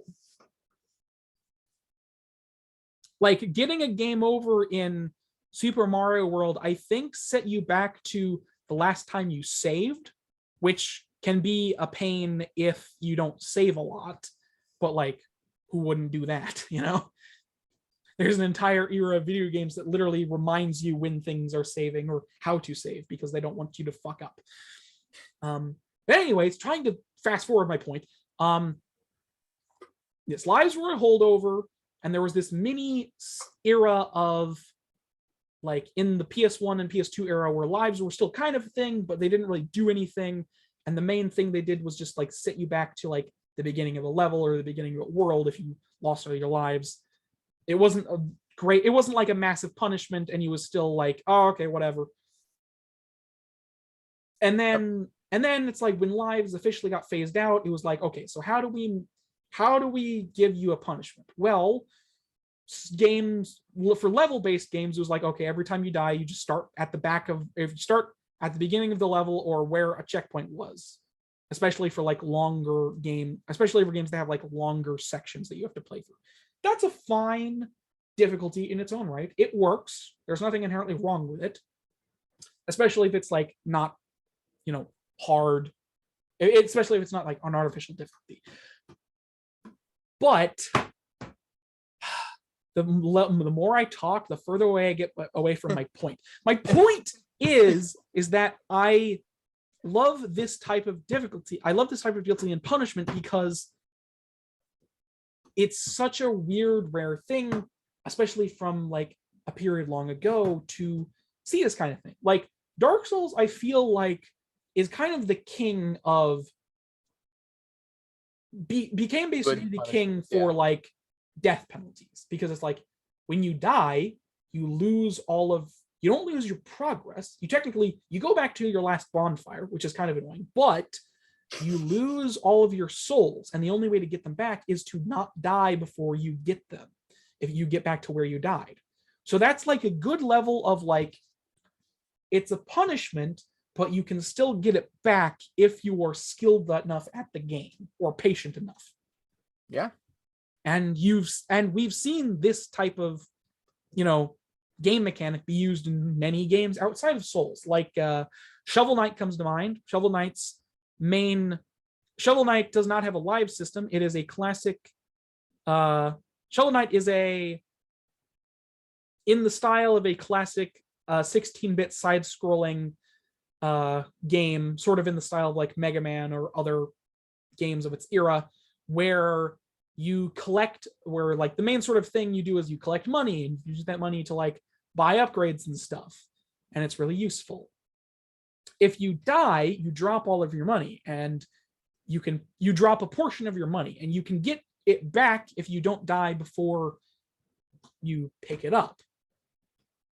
So it's like, it's the same mechanic, but it's just money instead of something else. And it's like, there's also a mechanic where you can break the checkpoints in levels to get extra money. So if you're confident in your ability to not die, you get a big bonus, which is a fun little mechanic. Anyways. Yes. A speed running strat. Yes, I'd imagine so, actually. But anyways, basically my point being is that I just love the way this game does its like difficulty and its punishment for like losing, essentially. I really enjoy out of the box ideas for punishments for like dying or losing outside of like the bare basics that you see from time to time. That's my entire point. I could have just said it like that and you would have known what I was talking about. But I decided to go on like a 20-minute fucking tangent about the history of difficulty in video games. So there you go. Whatever. I've been talking a lot today, so I'm kind of in the mood. Yeah, so sorry. I said that's why people watch this, is to hear long tangents about hear my long-winded tangents. I'm going to be perfectly honest. I think I've named like 3 episodes something to the effect of something tangents. I think I've named like upwards of 3 or so episodes with like tangents in the title. Just because we go on so many sometimes. But that's neither here nor there. Matthew, you kind of went away in the middle of me talking about this, but we're talking about Saturnalia. What do you think of the game? That's what I expect you to just say. It has very cool mechanics that you probably forgot about, but that's fine. Horror game makes also, me go, Devin, you sort of gave your thoughts on the game, and you seemed very excited about it. But anything else? I could actually see playing it. I could see enjoying it. I would recommend. I mean, assuming it holds up to the trailer, I would recommend playing it. Yeah. Jam. Considering, or yes. Yeah, no. If this is your jam, then it's gonna be. It looks like it'll be a good jam. Yeah. Yeah. What you said. Yeah. What you said. But yes, I very much agree with Devin, even though his, Yeah. yes, Same analogy. like if you enjoy horror puzzle games with an edge of, it also reminds me of like old school exploration games where you literally had to like draw your own maps to figure out what was going on. That's also what it reminds me of. Just like these old school adventure games where you as the player would probably end up drawing your own map of the game world just to remember where everything is. I could definitely see that happening with Saturnalia. Like a few people would do that. It's very in that bracket of game. But yeah, overall, very, very cool looking game. Very interesting concept. Definitely something I haven't seen before. Like I've seen procedurally generated, I've seen randomly generated. I've never seen that used as a punishment though. Like I've been through the ringer of roguelites that all have the same gimmick of it's procedurally generated. Every run is not the same. And this is why, and these are the cool things that happen during your runs. Nah. This thing is set from the beginning, and if you die, you have to do it again. I love that. I do wonder if it's built the same way from the beginning, or if it's because like I think there's a game where the mechanic, it's like not like Matica, it's into the, I don't remember what it's called. It's a game where the mechanic is the game resets after a certain amount of time. So you have to figure out like every day the whole game resets and you lose all your items and you're back to the beginning. So the game is trying to find where everything is. So you spend a whole day exploring a ship to find out where everything is. Then you spend the next day getting everything from the ship in order to unlock something else, another place. I don't, and also there's like flight times and stuff because you're in a spaceship. So it's a similar, it's not a death mechanic exactly though, but a similar type of rearranging mechanic. Yeah, I don't, that game sounds familiar, but I don't know what you're talking about specifically. But it sounds like interesting. Yeah, and I can see how it would be a similar mechanic. And also to answer your question, I don't know if the town is randomly assembled at the start of every new game. I could see it either way. I could see it being like, no, the town has a set start point and it only changes if you lose. But I could also see it being different every time you start up the game. Well, every time you start a new playthrough anyways. I think either option would be fine. The first option technically gets rid of replayability because if you already know where everything is, then you can't really.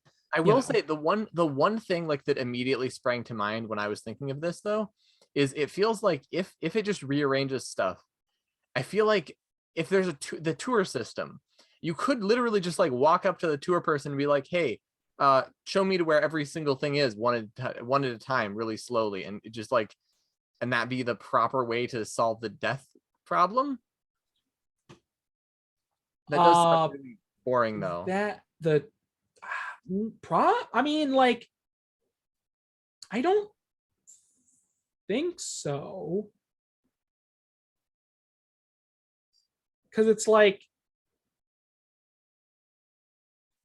yeah, because you can, I think there is, it doesn't specifically say, but I think there is possibly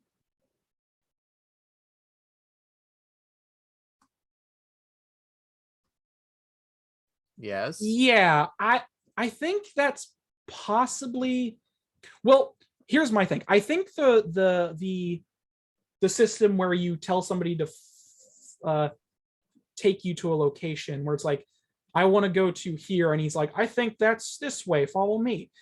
I think that might be, I think the penalty for that is that you have two characters on the field at once, which means you're twice as in danger if the monster comes around. Does that how that works? Well, I don't know. I don't know if the person you're following is in danger of being attacked. I would also assume that you can't instantly use the town maps for that kind of thing. Like, because it specifically says as you explore the town, you will orient yourself with the town maps, which means it's possible that I don't know, like it's possible. I don't think a lot of people would do that just because it like, you know. And it's like, yes, I feel like people might. I feel like another thing is there might be some things that aren't in this system, aren't mapped into this system. yeah, probably. Which would be the way around it, I think. Yeah, but yeah, well, yeah, probably. But this is only an overview trailer, so if there's another trailer for the game or more information later that'll go into more detail, we'll look at that and find out for sure. Yeah. I do actually want to look this up really quickly. So, oh yeah, I forgot Saturnalia is like a thing. I forgot that that's like an actual thing. Like a full promotion, a full. No, Saturnalia is like a thing that's held during it's like a festival. Oh, it's an actual real world thing. The term Saturnalia is for like a festival for in ancient Rome for like mid-December type thing. Apparently it was honoring the agricultural god of Saturn, Saturnalia. Yeah, I did. Yeah, I forgot that was an actual thing. Regardless, that isn't important. What is important is that I can't strictly answer your questions on that one, Devin, because I just don't know. There isn't enough information about the game for me to know for sure currently.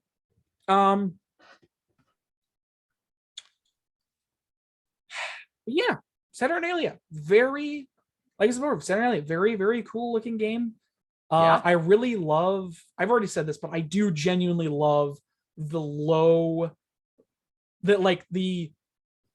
frame rate of the animation on the characters. It just makes it look so good. It adds a creepiness to it. That yeah, it's like they're that. Yeah, it's I this think weird. it's also the thing that will turn certain people off from the game because they'll be like, animation looks weird. I could see that, I suppose, but also like it's very much a stylized thing, so maybe they won't care. I don't know. Yes, maybe the people who don't care about it won't care. I don't know. No, Aaron, there's a chance. I don't think it's certain that the people who don't care about it won't care. It's a possibility that maybe the people who don't care about it won't care about it. Yeah. But they also might care about it for some reason, even though their explicit character trait is that they don't care about it. Graphic snobs. I don't understand graphic snobs, so maybe you're right. Who knows? Graphic snobs don't make sense. Here's the thing. I think as long as it lines up, as long as it doesn't like look terrible, like I think it's a neat stylistic choice. Mm-hmm. I actually think it's a good style. Like I like the stylistic choice here. Yeah. It makes it's a good. I like it. Like I agree with you. It's a good choice. It makes everything look very like it has a very like jaggedy feel in a way. Like it makes everything feel kind of like uneasy, unsettling, and weird. You know?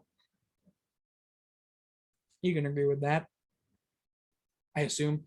Also, minor reference is that that's also something that the Into the Spider-Verse did when they animated their film.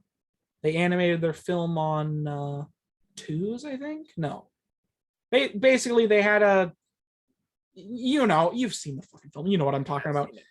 Anyway, I don't want to get into it because I'm gonna go on fucking another tangent if I do. But yes, Saturnalia. We do not have a release date as far as I am aware. Hold on.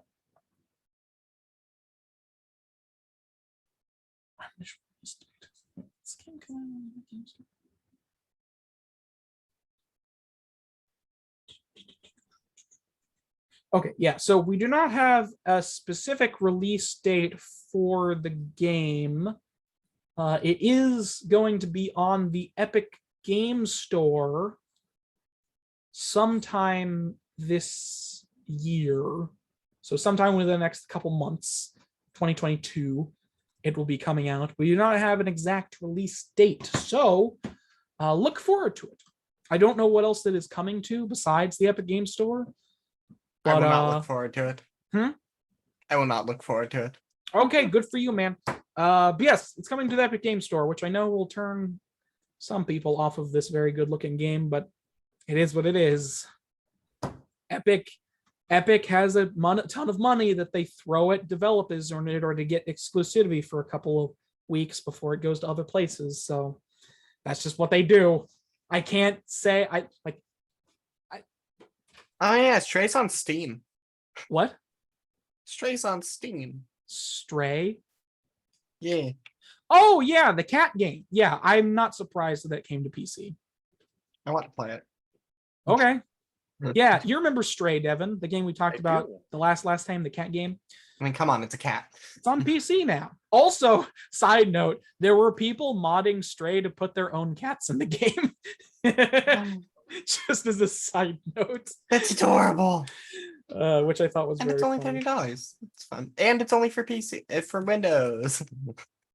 I mean, That's that's what do you expect, man? Mac doesn't get a lot of stuff in general, so I can't help you with that.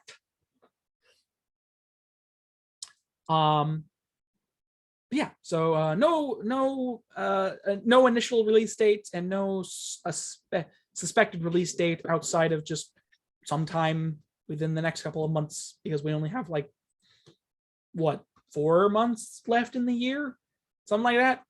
4 or 5 months, is that right?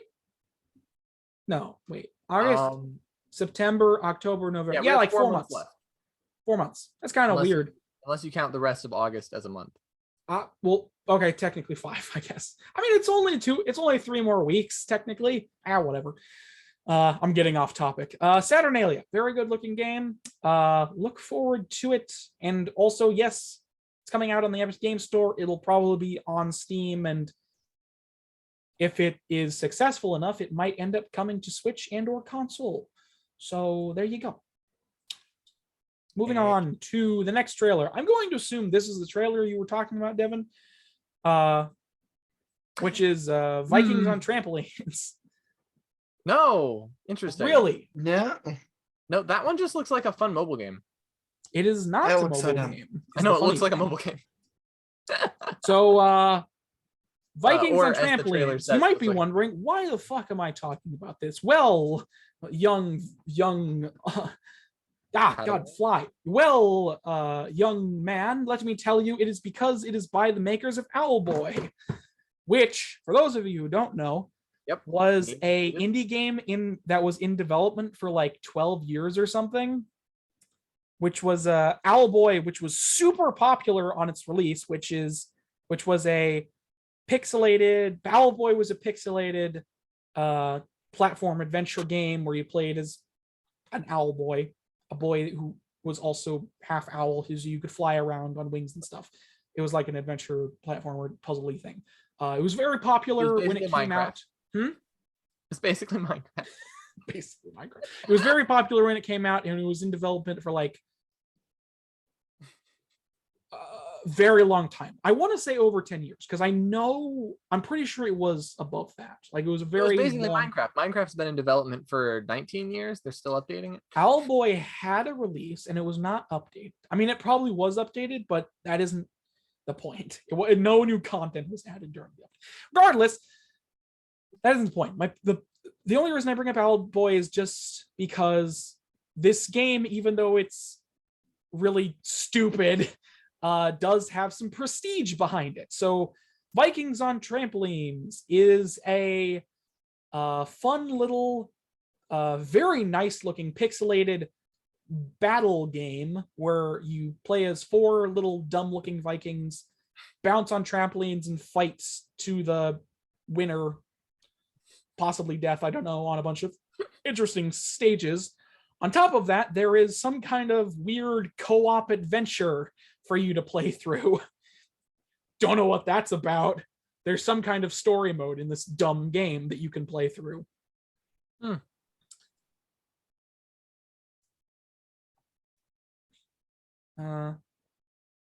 Yes, so make a small boy. Yeah, you bounce on trampolines and you fight and do stuff. It's weird. Yeah, and then there's the party game style multiplayer mode. Yeah. Also, I don't know. Hold on a second. Let me just check something. This is something I forgot to check beforehand, but obviously it's being made by D-Pad Studios and being published by D-Pad Studios, which are the makers of Owlboy.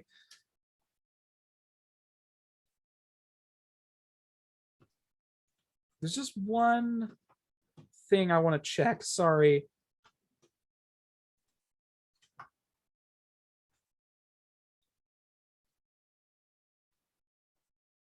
So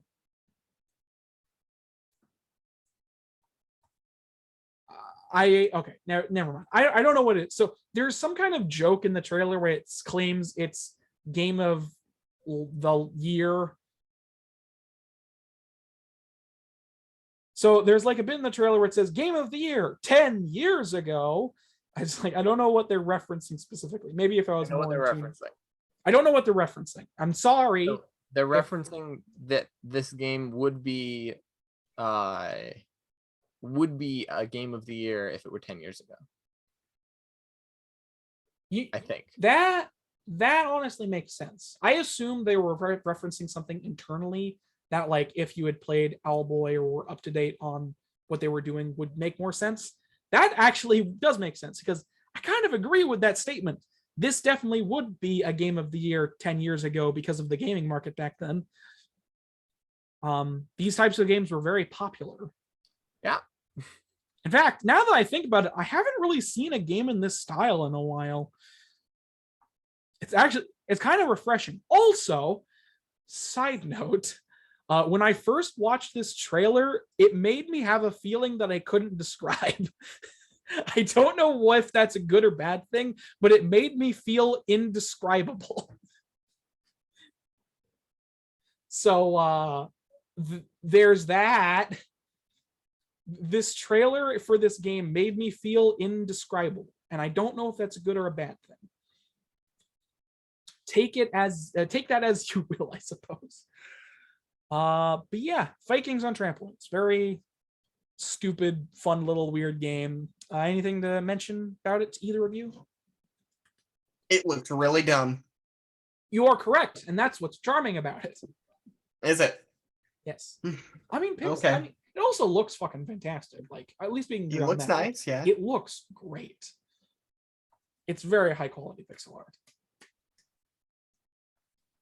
What about you, Devin?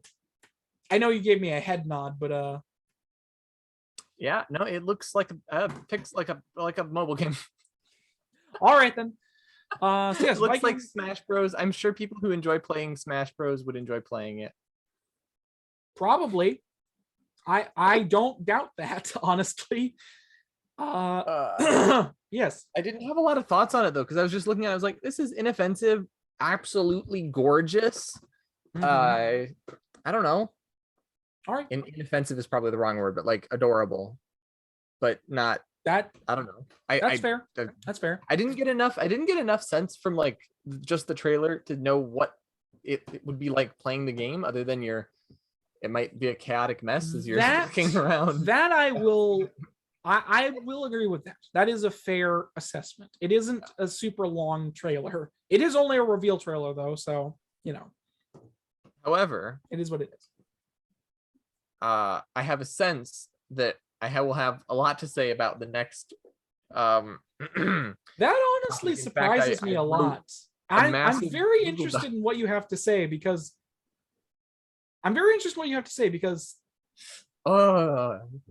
some things to say as well, and there's a reason I put it on the list. So before we move on to that, Vikings on Trampolines do not have a release date for, but you can go ahead and wish list it on Steam. So it's coming to PC and Steam, so probably Windows otherwise. So, you know, Macs, aren't they great? Anyway, sorry. So moving on to our last trailer, which is, if you didn't hear me before, you'll definitely hear me now. Alone in the Dark. Official reveal trailer. Now, I just want to say this this game was revealed as part of a THQ Nordic Direct that I didn't realize had happened. Just to say that, because otherwise people are going to get on my ass about it. And they'll be like, why aren't you covering the THQ Nordic Direct? I didn't know it happened, okay? I just saw this game within the trailers I usually pick out, and then I found out it was part of the other thing. I was like, well, can't cover that, it's too long.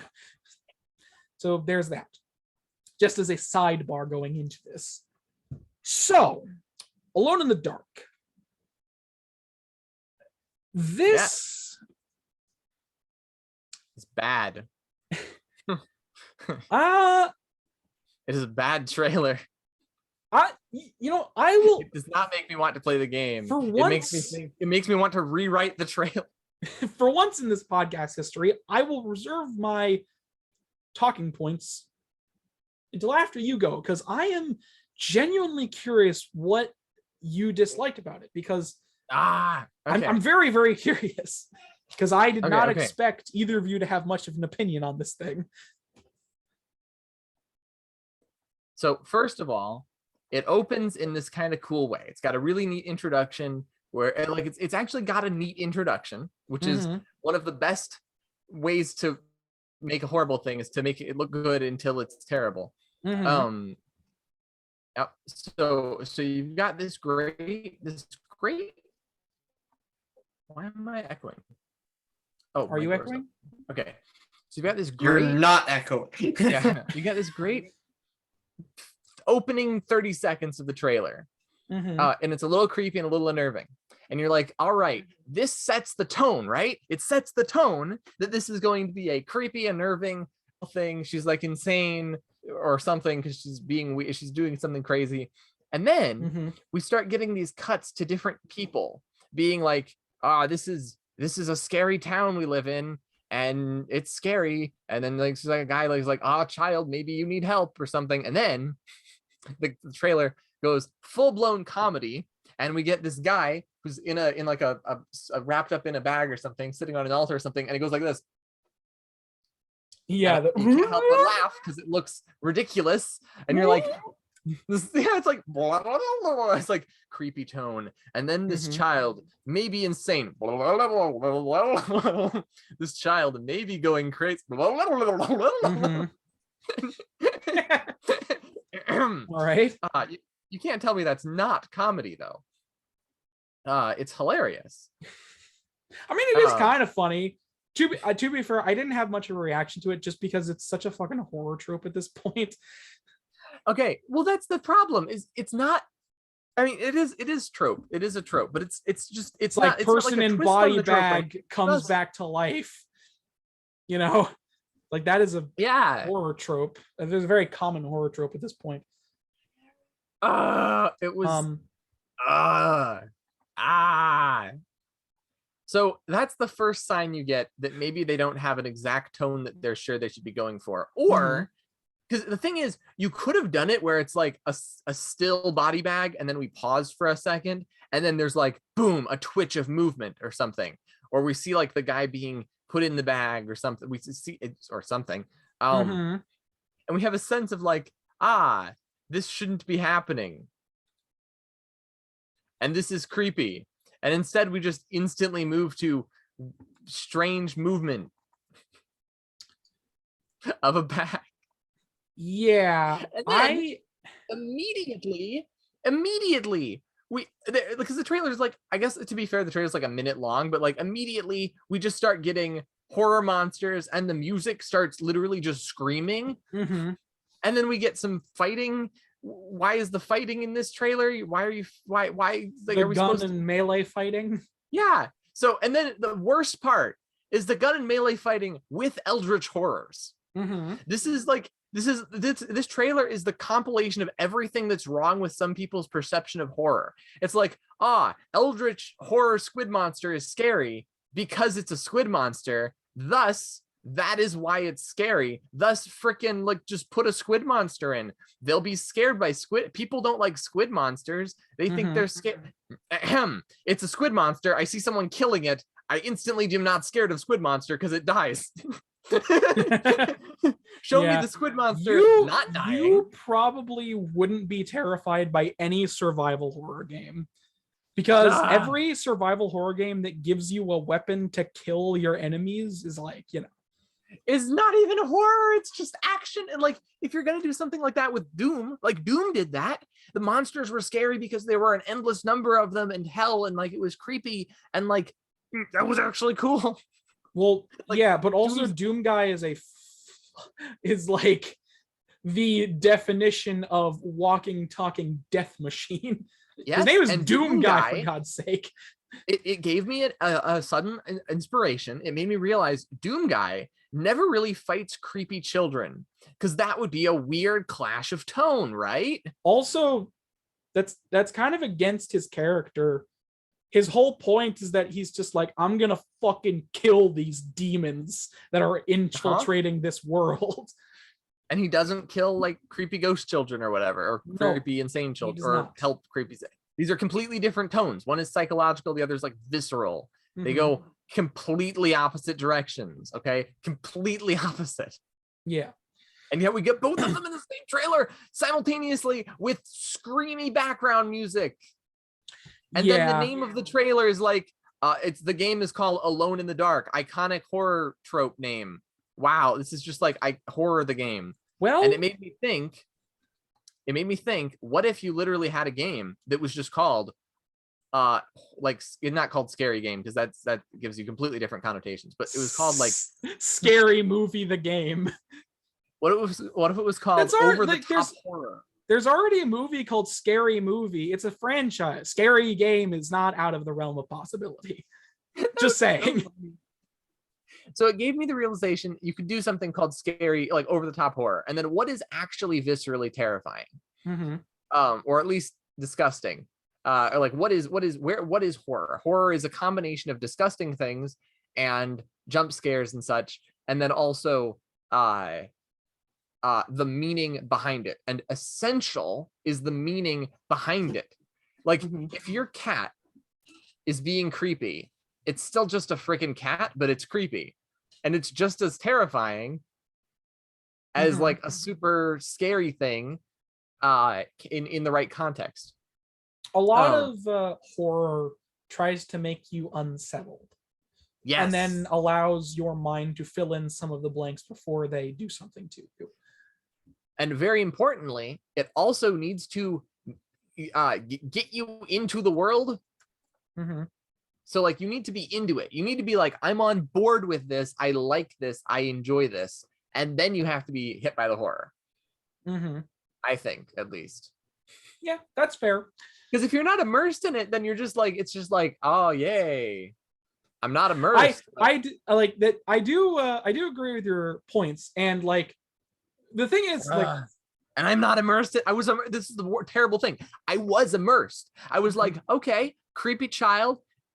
Original idea with the hanging dolls and then putting a rope. That was weird and creepy. And I'm on board with that being weird and creepy. That was actually cool because this is a new take on. And then it's just like generic stuff. Also screams, and the music is now just exclusively a person screaming. I will say so. I want like if it had been just silent, if you're watching it and you're like mute it, it's scarier if you just mute it. Kind Sound of design. I do kind of agree with that. So I want to say, first of all, I love how annoyed you are at this.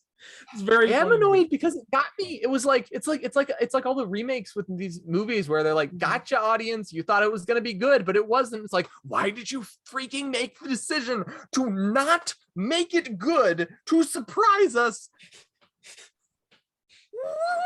Because you think us being surprised is gonna be better than making a good movie. Just make a good movie. Gosh I've darn never it. seen you so flustered over a video game. Mm. It's kind of funny to me. Mm.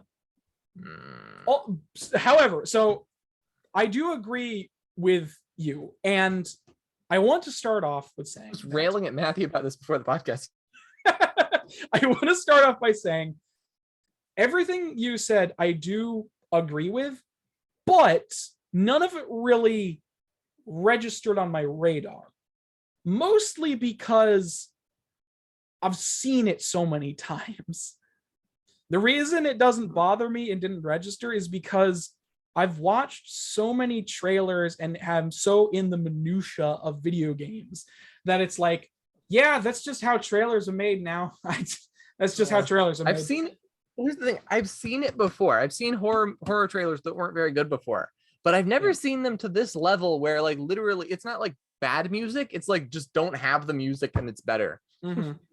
Yeah, it's one of those weird things. Actively subtracting after reeling me in with a good idea. It's one of those weird. It's one of those weird things in the AAA market where trailers all kind of blend a little bit. Like, if you like, just comparing to contrast the trailer, this trailer to the other trailers we have today. Yes, one of them is for Pokemon, and it's like a gameplay overview trailer that's technically kind of boring if you're not in that kind of thing. But specifically to like Saturnalia and Vikings and Trampolines, like those trailers are very distinct from one another because the games themselves are very weird and distinct. If those games were made by AAA studios, first of all, they wouldn't be. Because they're very unique and weird. But if they were made by AAA studios, they would be more generic because they're trying to appeal to a mass audience. Yeah. The trailers would be more like middle. Basically, like everything is less expressive in the sense that like, oh, this was clearly made by a small team or a person that had a specific idea or passion behind this idea, and it sort of morphs into this like this is the generic trailer for those of you who are generic. Enjoy our genericness. Yeah, and it like literally like I love how it's like right after the Vikings on a trampoline, they stand in such contrast. One is completely weird artsy idea, great trailer, but I have no idea what the game is going to be. Yeah, and the other one, it's like I know exactly what this game is going to be, but I thought it was maybe original. And no. Yeah, so so that's what I wanted to start off with this with, because on like also like I'm not defending. And Norex, I bet somewhere out there's someone who's did a trailer breakdown and they're like, all right, so now we get to the screaming music. Nice choice of music here. Really inspires fear with the screaming. Probably. That goes on for a full 30 seconds as we cut rapidly. So we have a solid unending sound with rapid cuts, because exactly what you want to do when you go is have on the music. The funny thing about that, there is 100% that exact thing, because the main reason I put this on here is because you're gonna love this, or maybe you're gonna hate it and it'll make you hate this more. So Alone in the Dark, this is a remake of a 1992. This is a remake of a 1992 survival horror game for the MS-DOS. Alone in the Dark is the father of survival horror. Did I actually hear that correctly? Alone in the Dark, the original, is the father of survival horror. It is what inspired the genre and things like Resident Evil to exist. That explains why it sounds like a retro gaming name, like an old name that's been used. Yes. So Alone in the Dark. Funny about that. So this game, from what I read up on it, it appears to be a sort of remake, reimagining of the first two Alone in the Dark games, because the protagonist is Edward Carnby, a 1920s private detective. In the first Alone in the Dark game, Edward Carnby. Wow, is, these are graphics in the first one. Yeah, the graphics look. It was made in 1992 for the MS DOS. Her face is a total of 5. This is less pixels than Minecraft. Yes, because that game is like old, 30 years old. That game is literally 30 years old this year. Oh, that's so funny though. Like it is. I just realized it's Alone in the Dark's 30th anniversary. Wow. Because I choose to forgive it. it was made in 1992. It was one of the first kind of full 3D games, and it was the birthing point for survival horror as like a genre, with the fixed camera angles, the pre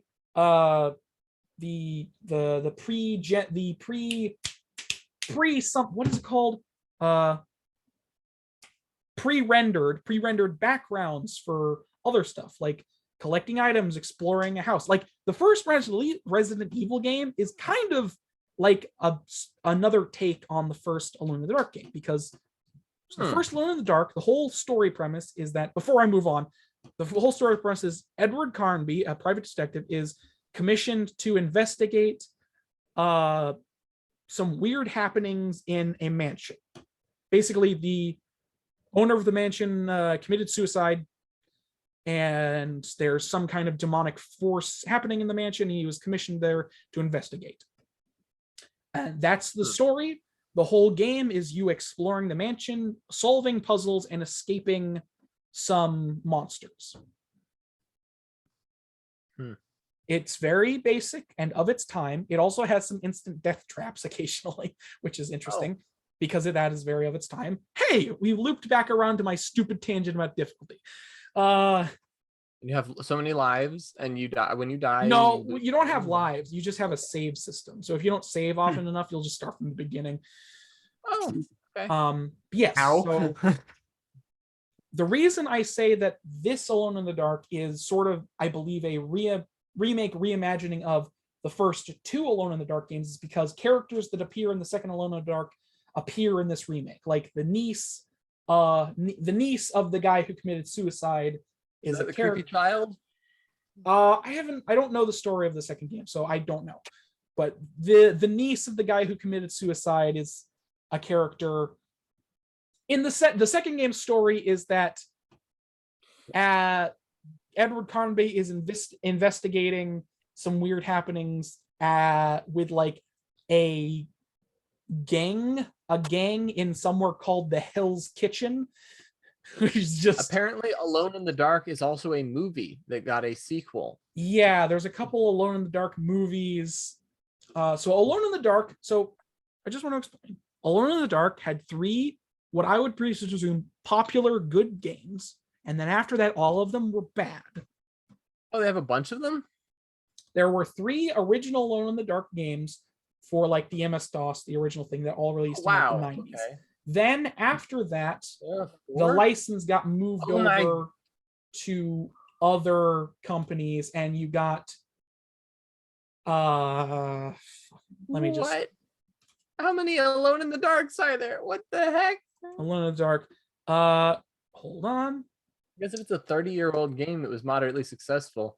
So you got 1, 2, 3, 4, all by the same company.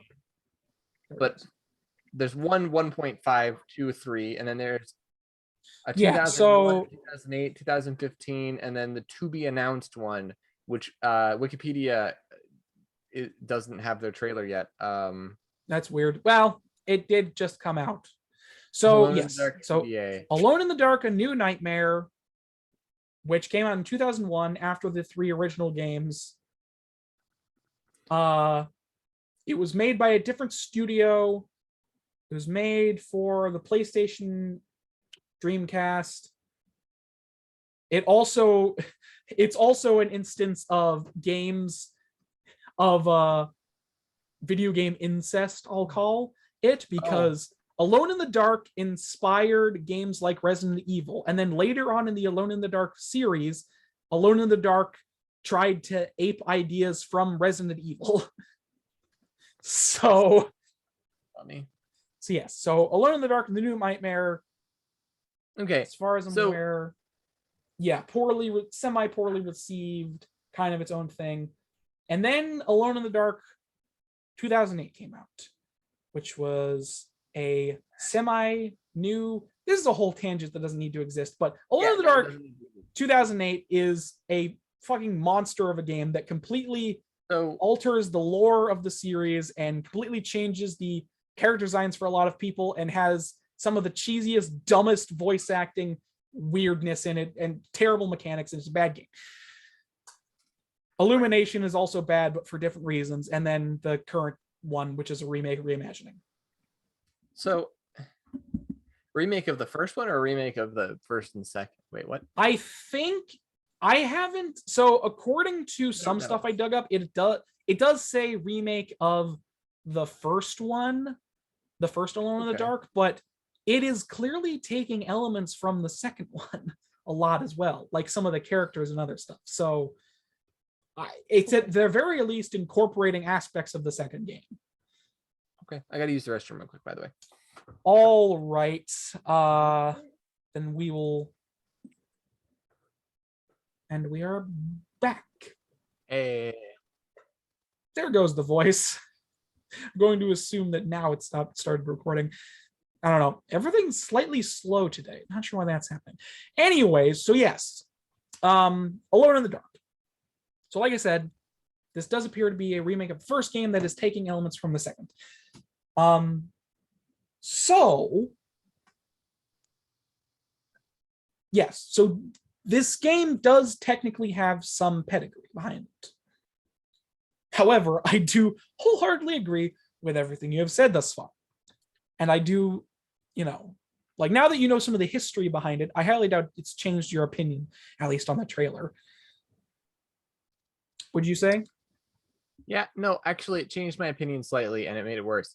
So the thing that I thought was really interesting, which was that beginning opening thing, probably isn't even in the game or isn't very relevant to the game itself. Whereas the action stuff is the stuff that's like in there because like, oh, this will appeal to the audience. So the creative thing probably isn't even part of the game. And I mean, it's probably a cutscene. It's definitely a cutscene in the game somewhere. Is it? Well, yeah, it's not just going to be part of the trailer. I mean, that does happen sometimes, but this particular thing is probably like part of an opening trailer as as Carnby like enters the Louisiana town. That's fine then. I wouldn't like, that's probably what it is because he's literally singing a song though. Is there a song at the beginning of the game? I don't know. Like, well, here's the thing. It definitely feels like it's going in a different direction because the reason I say this is because if you've looked at the game and from the trailer, it doesn't look a lot like a lot of it is taking place in a single location, right? Because that was the original game. It literally took place in a single mansion. That was it. This game is clearly not just a pure remake. It is clearly changing a lot. Like adding elements to the town and other things for you to do outside of just the mansion. It's also changing. Also, apparently, this is something I read. I don't know how accurate it is, but apparently, as part of the change in the story, the guy who committed suicide, it's no longer his mansion. He's like a tenant at a rich person, like hotel mansion for the mentally insane. Weird change, but whatever. That's apparently a change. So that's weird. Also, hold on a second. Just because it's bothering me. The fucking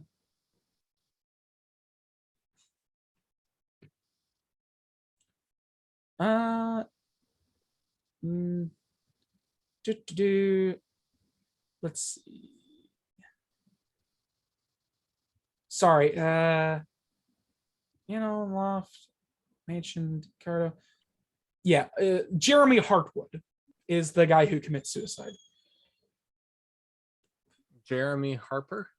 Hartwood and Jeremy his Hartwood. niece, Grace. Yeah, there's also some kind of kidnapping of Grace Sanders, which might be the little girl, or that's the little girl is his niece, because his niece is something Hartwood. Anyway, this doesn't matter. It was just bothering me that I didn't know his name. So I guess overall, I would say the game looks okay from what I've seen, just from an overall basis. It definitely is more of a modern horror in the style of, weirdly enough, the Resident Evil remakes, which is, cosmically funny if you know the history.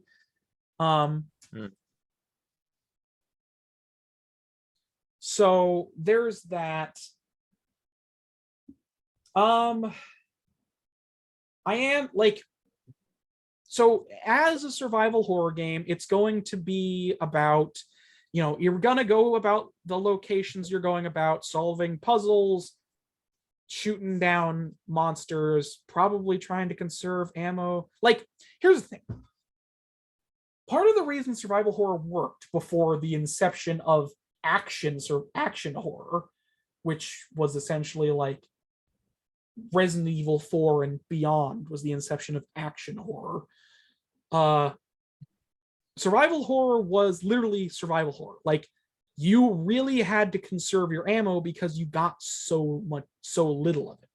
Like in the original, so bad. In the original Resident Evil, the entire game takes place in just a mansion. You can't go outside because there's evil zombie dogs trying to kill you.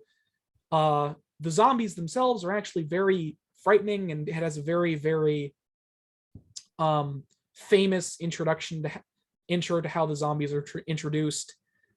The original voice acting is cheesy as all hell because it's all like weird and stupid, but that's fine. But the game itself is pretty scary, and you do have to be conservative with your ammo because, especially if you play on the harder difficulties, because it's like, you just have to commit to like running from certain fights because you don't have the ammunition to deal with these guys. So I don't know if this game will try and emulate that aspect. I don't know if it'll be infinite ammo. First change. Well, there is melee combat as well, which is weird to me. The melee combat looks kind of janky. If you notice that, like the melee combat looks a little janky. I did not even pay attention to the fact that there was melee combat. Yeah, there's a point in which, let me see, one of the characters just smacking, he's swinging a sword in front of him, or swinging. He's smacking a tentacle monster so fast. What the heck? Okay, slow down. Playback speed, nothing. Okay. There. Is that it? No, there was definitely more. Where was it? Is it only one instance of it? I thought it was more. Regardless, I don't know what he's smacking it with. It's so blurry. What the heck? That's weird. Regardless, the melee combat looks a little. It's a stick. Yeah, the melee combat looks a tiny bit janky. The monsters look. Oh, it's a hammer. It's a hammer. Yeah, it's a hammer. The monsters look jank. The monsters. Here's the. They look like you took a 3D model, animated it, and then stuck it in the environment. And so it's just like, hello, I'm here. Now that I'm looking at some of the monsters, damn, are they not great looking? Because I wasn't even paying attention, but it's like, it's not that they like. He's literally fighting blood in one of them, and it's not that scary. The monsters themselves don't technically look bad. They're just very generic. Narax, he fights a blood squid. He just fights blood. It's just water. He's just shooting at floating water. Skeletons. Yeah, there's like a lizard monster, some tentacle monsters, and then like just fucking made this so scary. Just fucking skeletons. There's just skeletons. You know what's funny? I'm watching it at half speed. Mm-hmm. At half speed without sound. And since I can actually see some of the details, it's actually pretty good. Especially that Like- monster at the end that jumps down at the camera. It's not on screen long enough for us to even see that it's there. Yeah, it's like You Like, it can't looks- even like there. That was okay. mhm. Uh, Like Ah. it looks okay. Like the game one of the itself looks monsters. Okay, Aaron. One of the monsters is good. It's the human-shaped Mhm. monster that doesn't have a head and is full of muscle. And it's because you're not killing it in the scene where it jumps out at you. Yeah. Because she does have a gun though. Oh my goodness. Everyone is armed. This Yeah. is not how Also, you do so war. You do war with unarmed yeah, people. that's something doing things. that's so something that slightly confused me is that you can play as two characters. You can play as Edward Carnby or the other lady who's the niece, I believe the niece of the guy who kills himself. And the little girl, I guess, is a kidnapped child. Grace something is a kidnapped child. I don't fucking know. Anyways, so yeah, like, so there is one other major aspect of this. I know the trailer's bad, and I agree with you on this. There is one other major aspect of this, though, and that is the fact that this is being developed by Pisces Interactive, which has, if I can get this up really quickly, Pisces Interactive is a part of THQ Nordic's division. They're in Sweden. They have made, if I can get this up, come on, load. Why are you being slow today? Are these mobile games?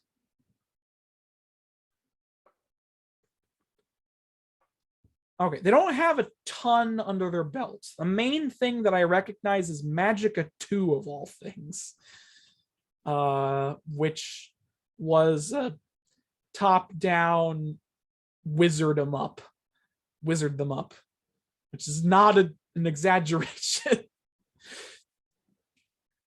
Yeah, so Pisces Interactive does not have a lot of under its belts. Most of it I haven't heard of. Doesn't look particularly impressive. That's just me though, so like whatever. Maybe some of the games they did is impressive. However, the one saving grace to this is the fact that this game's story is being written by the man who wrote the stories for Amnesia, The Dark Descent, and Soma. Both. So maybe it's just a terrible trailer. Yes, it looks like just a terrible trailer. Well, I can't vouch for some of the gameplay. Just from what I've seen, it looks a little whatever. I don't know how mainstream they're gonna go with some of the combat or whatever. I don't know what they're doing specifically, but welcome to button mashing. As you play far the entire horror game by as pressing as X far as the story is walking. concerned, and it's a horror game because you just mash X and walks around, and there are no instant death traps because that wouldn't be fun. No, just walking around mashing attacks. Yes. That's what they play Minecraft, right? People like that kind of combat. Minecraft has such a well-loved combat. That's the reason people play that game, right? That's the first thing people think of when they think Minecraft. They think the combat of the Minecrafting game.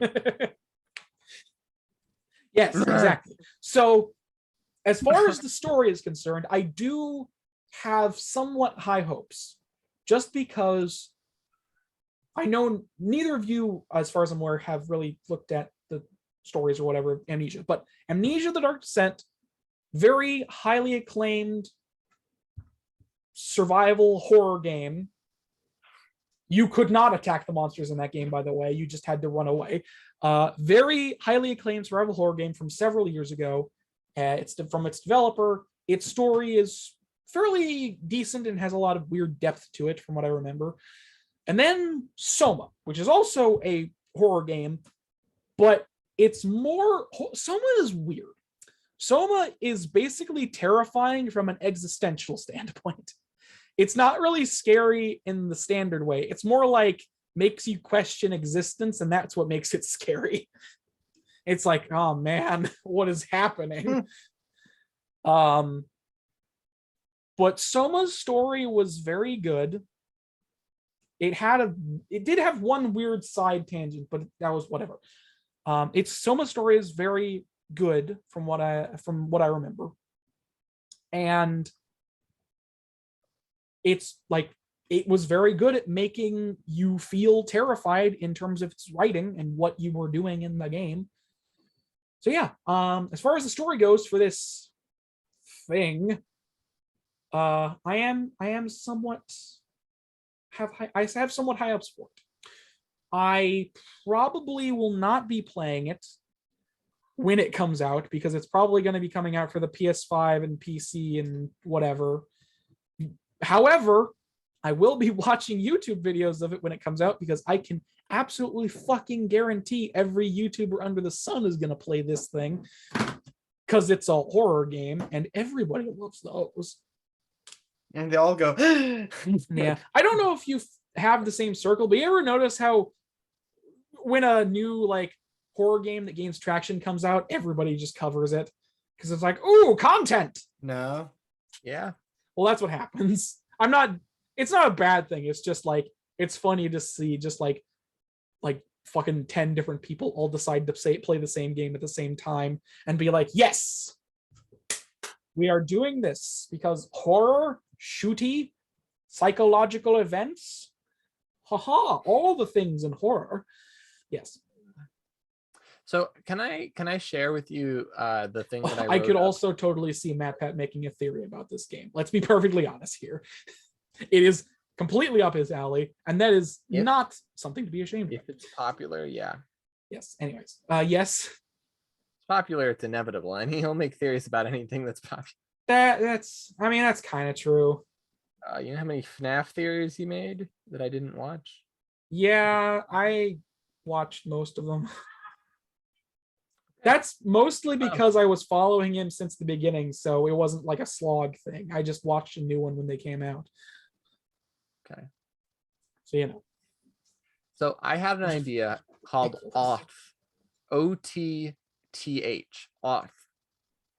Mhm. And it's a game where the premise is that there's a couple of kids and they're living, and we have like this nice little happy thing where they're like living with their parents, and then they get kidnapped and brought into a lab where there's science experiments, and there's something creepy in the lab, but we don't see what it is exactly. And they take pills or they wear special devices so that something doesn't get to them. There's also several other kids there who all have like weird special powers. And we get to like see a little bit of them as the opening introduction is happening, where it's like the one of the characters, like me and my brother or me and my sister were learning how to do this stuff, these powers in this place, but they wouldn't let us out, but we wanted to get back to our parents.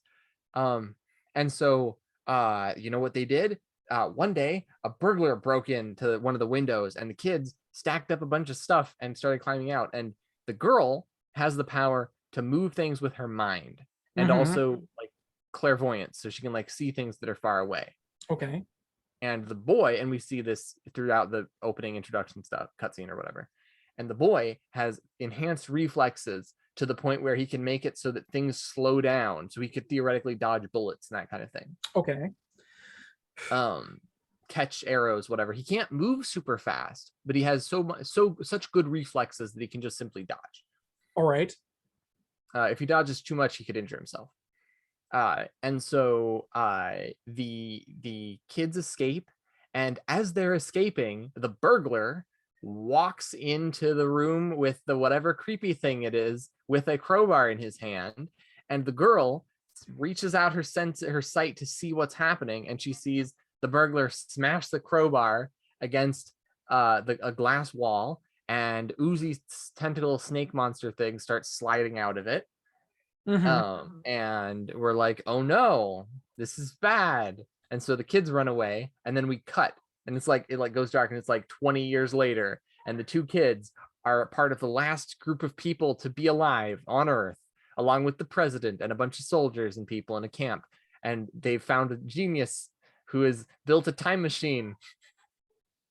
So they're gonna go back Okay. to make it so that Yeah, didn't happen. you had me in the first half, to be honest. So and they're working on the time machine, and it's the day that they're going to be activating the time machine, but they know that and the gameplay starts here, by the way, probably, unless there was gameplay earlier where you had to like do a puzzle to get boxes off of a shelf or whatever, and then you pile them up and climb out. Right. And so you have this game where, or not this game, you have this game where you're just like walking around meeting people, and it's literally just a part to get you acclimated to the setting, or to not the setting, but like this group of people that you're in, this camp that was set up. You get to chat with the president. Maybe the president has a kid or something. The girl had the two characters. I gave them the names Tanda and Lenny. Tanda's the girl, and Tanda has a pet, and she's like petting the cat.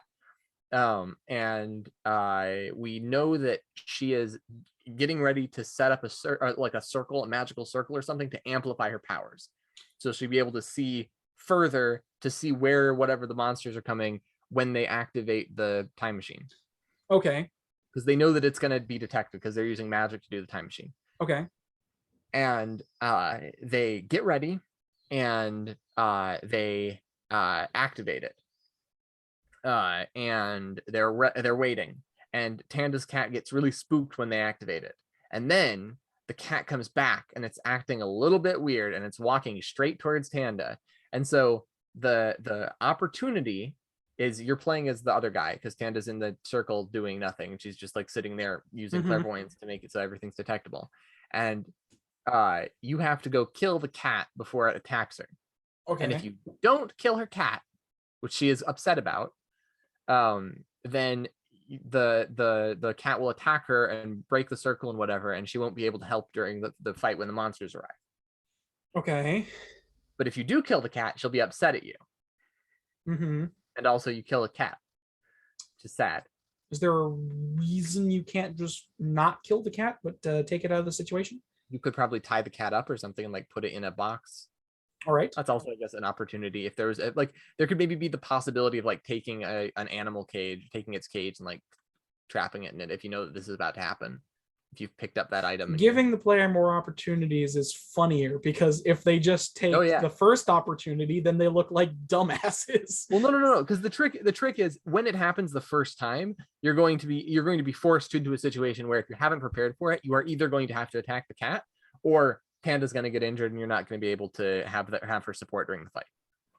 Well, I mean, I feel like there should be the opportunity for them to do. There is. No, there is. It's just that you'd have to be like precognizant. You'd have to know that was what you were supposed to do ahead of time. Right. That's what I'm thinking. Gotcha. So you trap the cat, and the cat is like in a cage, and then it eats itself or something. Why would it do that? Because it's actually under the control of one of the other kids, because there were all these other kids with psychic powers who all got snake tentacle monster things into their head.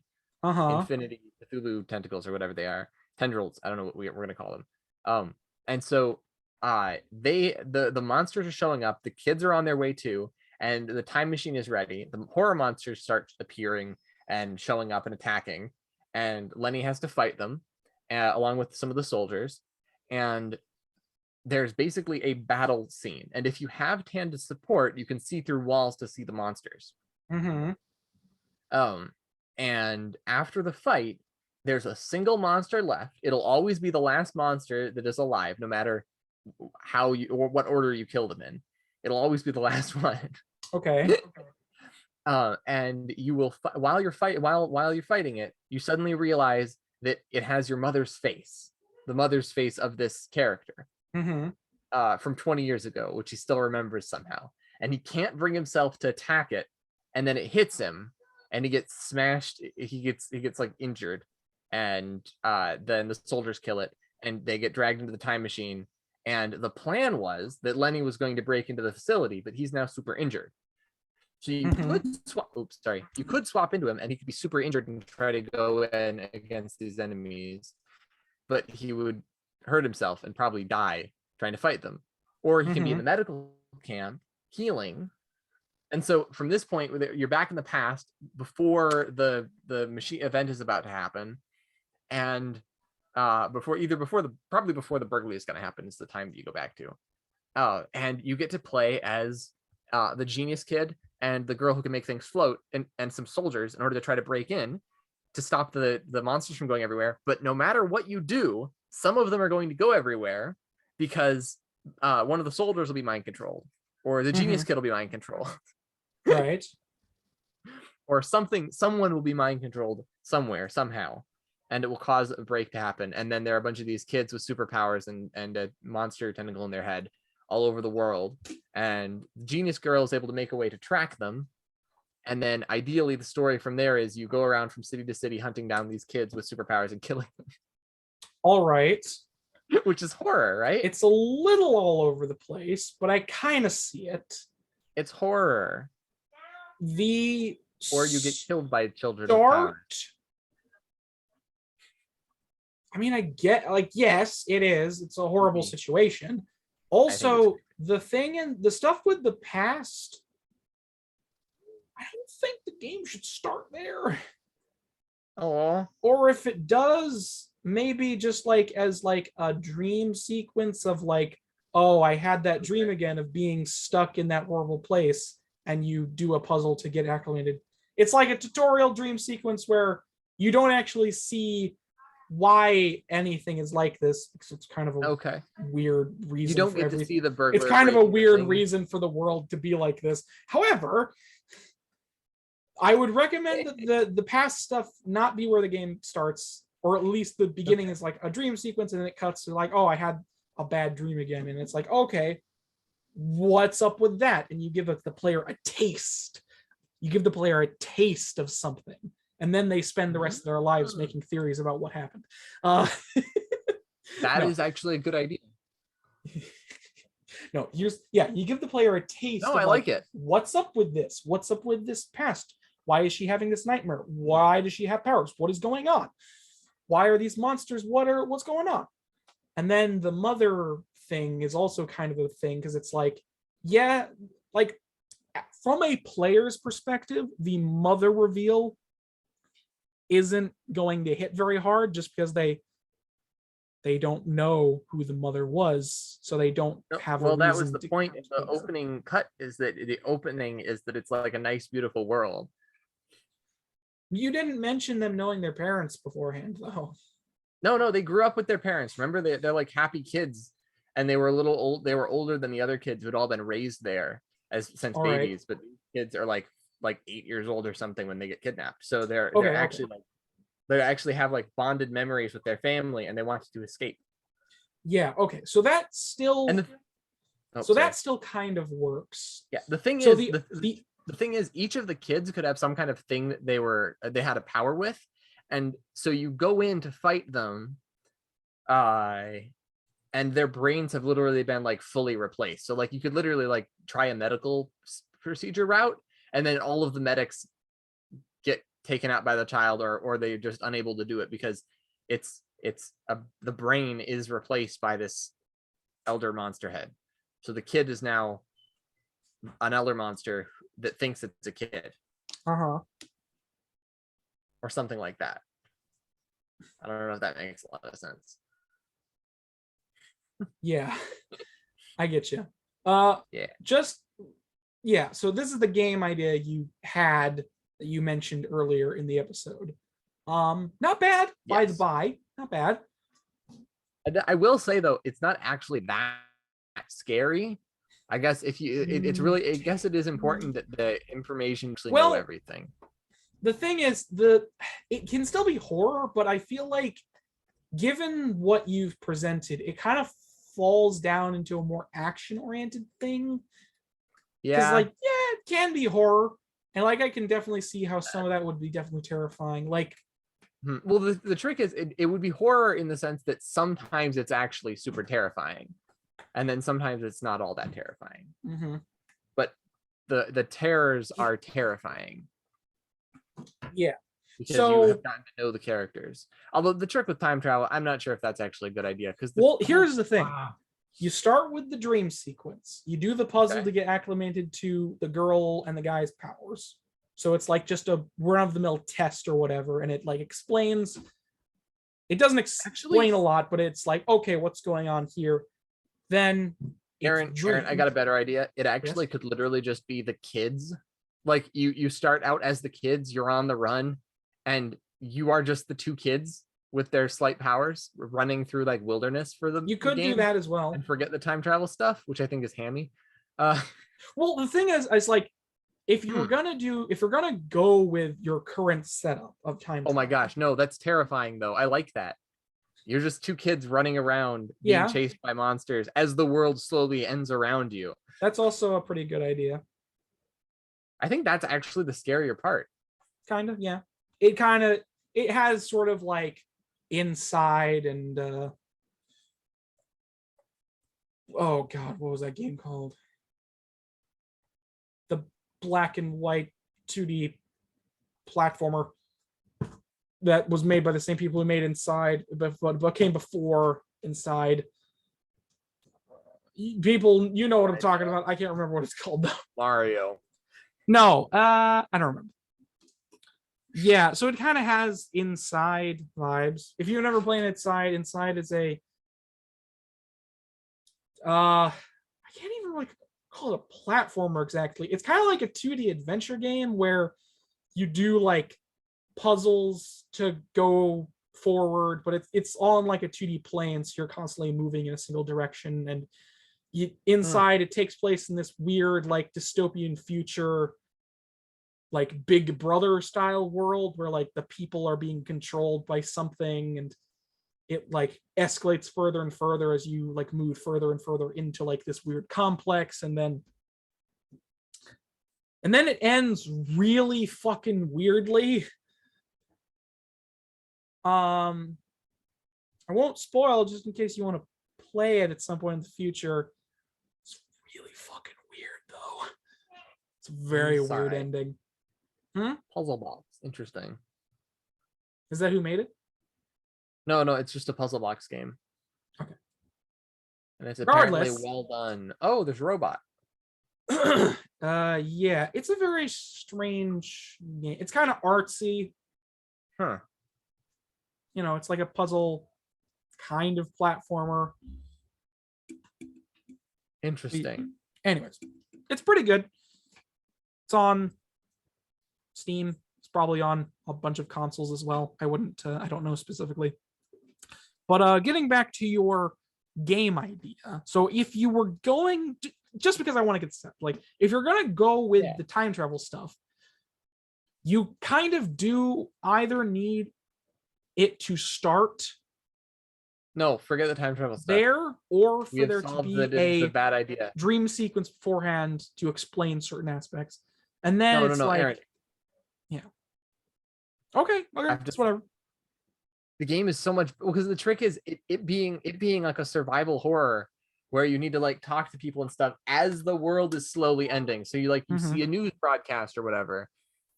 I think that's such a that also reminds me of an indie game called At the End of Days, which is a very funny, weird game. So At the End of Days is an indie horror game.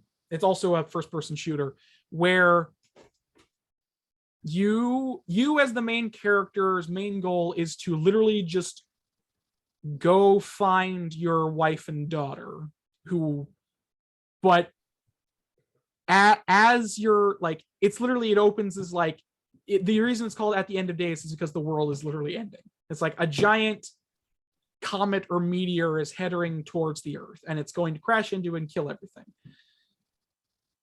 So it's like, everything goes to shit. There are like these dangerous people that are just like, going crazy and killing people and doing all this crazy stuff because end of the world. And you're just this simple man who has his shotgun with an axe blade on it, a shotgun axe, if you will. You're just a simple man who's trying to go to his wife and daughter's location, but keeps getting stopped on your way there by these stupid end of the world cultist guys. What is this? At the End of Days, or The End of Days. It was part of the a horror game collection called something.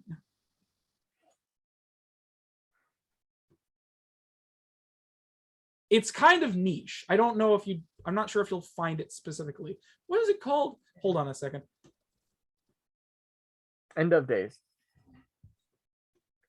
What is it a part of? It's a part of like a scary games collection.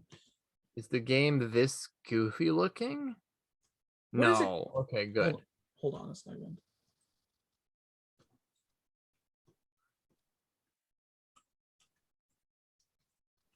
Sorry,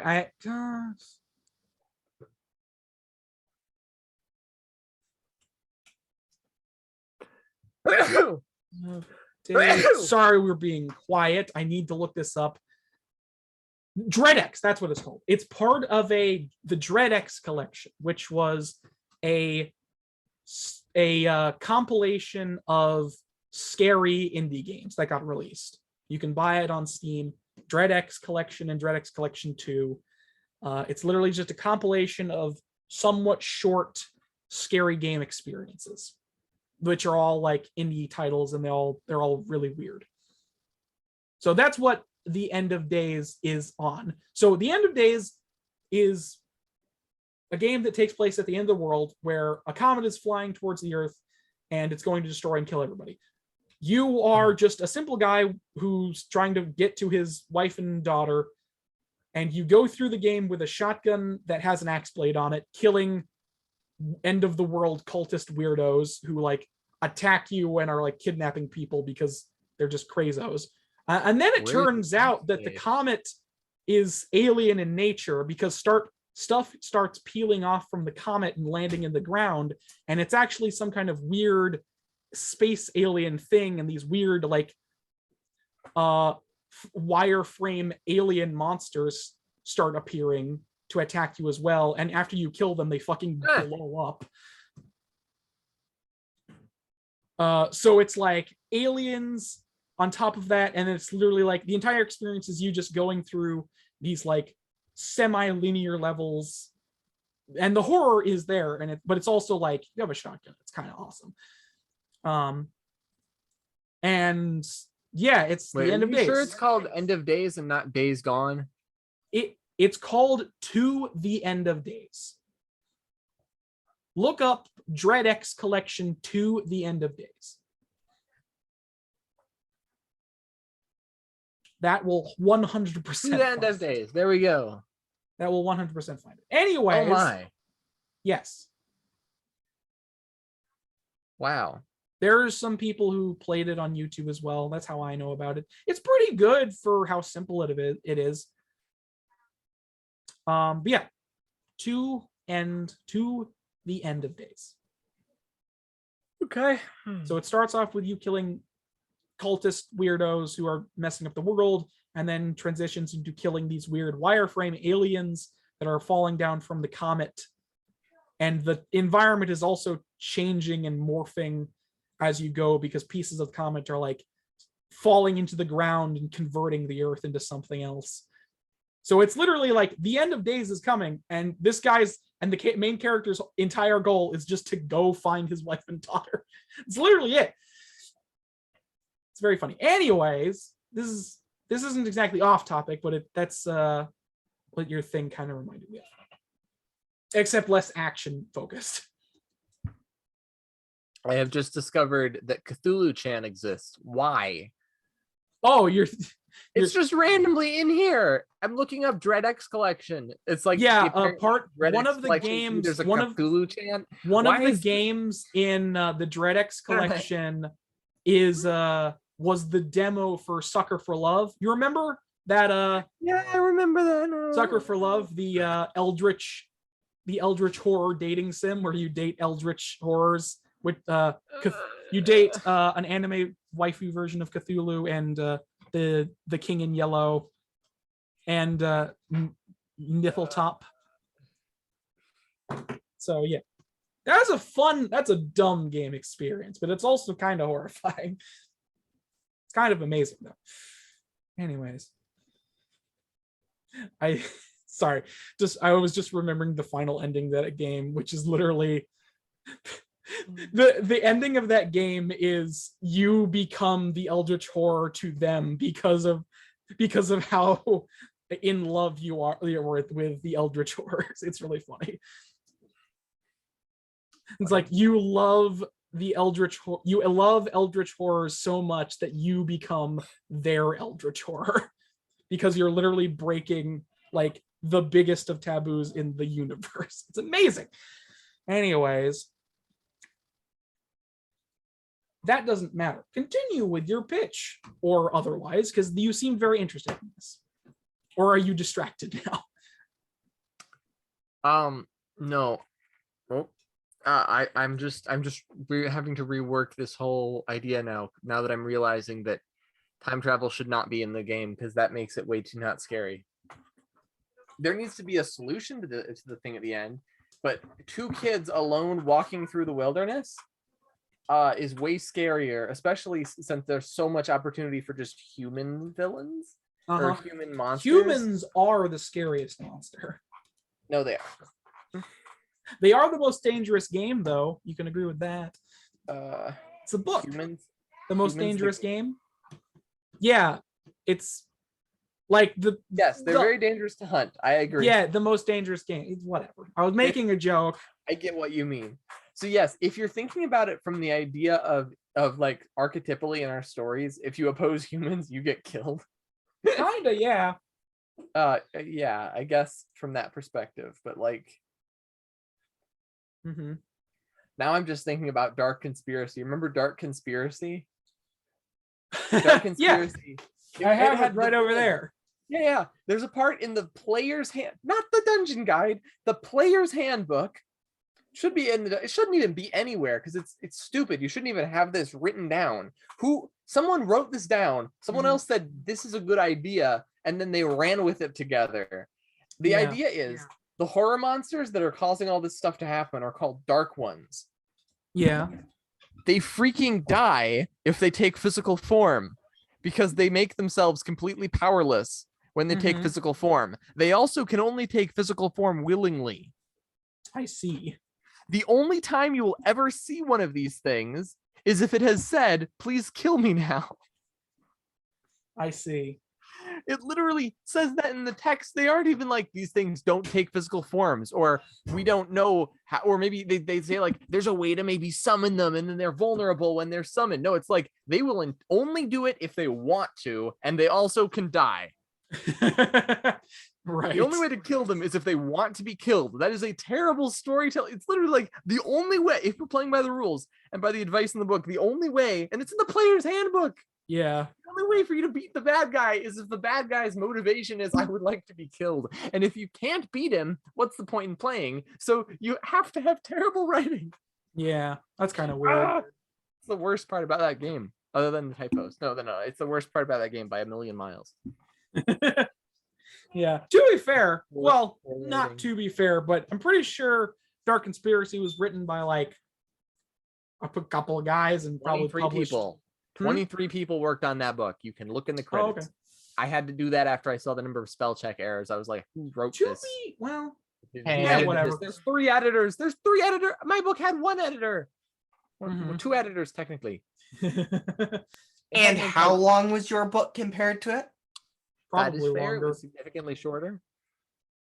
But they did have 23 people working on it, so they don't have much of an excuse. Yeah, They were working on other weird. I bet they were literally just working on other projects, and that's why it wasn't good. I mean, it was good, actually. But that's why Who even published it? Because it probably wasn't, like, I don't know. I've never heard anything, like, before I randomly bought it, I had never heard anything about Dark Conspiracy, so, you know. Also, everything's freezing up once again. Please do not crash on me, you stupid thing, you. Why does it have to be so fucking iffy? Whatever. Just get rid of you. I don't even need you open anymore. Hello? Uh-oh. Hey. Hello? Hey. What's your work going just on? stopped. Hi, Aaron. There it goes. Hello. Sorry about that random cut. My internet, I don't know what's going on. My internet's being a little slow for some reason. I don't know why. Strange. Anyways, yeah, Dark Conspiracy. I'd never heard about it in any way before I had bought it, so I didn't know anything about it. So I assume it wasn't particularly popular. Stop it! Give me my Christians back. Sorry, that was out of left field. You have your permissions. You kept moving. I cannot move a video because you are following the host video order. What? I thought oh. I thought I released that and it didn't actually release the option. Whatever. That's funny. You kept moving things and it changed for me and it was annoying me. Oh. Sorry about that. Yeah. So you seemed very interested in this idea. I've already said that, but yeah. So Also- basically, yeah. The reason Dark Conspiracy is so interesting for me, at least, is because the horror is the fact that it's so immersive. So the scary stuff, you believe in it because everything else is so like brought in. And that's what I was trying to do with this game idea. Time travel is ridiculous, so that should not be there. But make it so that there's the fear of the unknown because you don't know exactly what things are going to be capable of or whatever, and a fear of something happening to these kids that you like and you've gotten to know, and that they're these cool people. And then fear of failing and like bad world ending or whatever, like larger existential fears. And then there's plenty of opportunities for like jump scare horror, which is really boring. I mean, jump scares can be good, but they just have to be like, they have to be done jump right. scares are good when they are a payoff. Yep. Like for example, if you're like or something and then you hear again, and you're like, what is that? And then a bush rustles, and you like decide to walk up to the bush at some point, and then something jumps out of it. It's like, oh frick. Yeah, that was on you. Like, for as much maligned as Five Nights at Freddy's has become, I will 100% stand by that the original game is fucking terrifying and will always get me. Okay. The original game unsettles me to a degree that nothing else has, and none of the other games managed to recapture that feeling. It is genuinely unnerving, and my heart races every time I see it. I should look this up then. Like, I will not stand by the fact that the original Five Nights at Freddy's is terrifying, and it is not a jump scare fest because you get a jump scare when you fail. You get a jump scare when you fail. Your death. So it's like you know that you're failing, and then also, oh, interesting. Yeah, the jump scare is a failing state. If you fail, you get a jump scare. But also, the build-up, there's build-up and payoff to this. There is constant build-up to something happening. There's like these ominous noises and background things. You hear weird laughing from like the characters, footsteps, like dishes being knocked over from like the kitchen, which you can't even see in because there's cameras in there, it's broken. And like these creatures literally move without you even seeing them because they don't actively move on camera. They'll just switch places every now and then. And like there's constant tension and build up to something happening.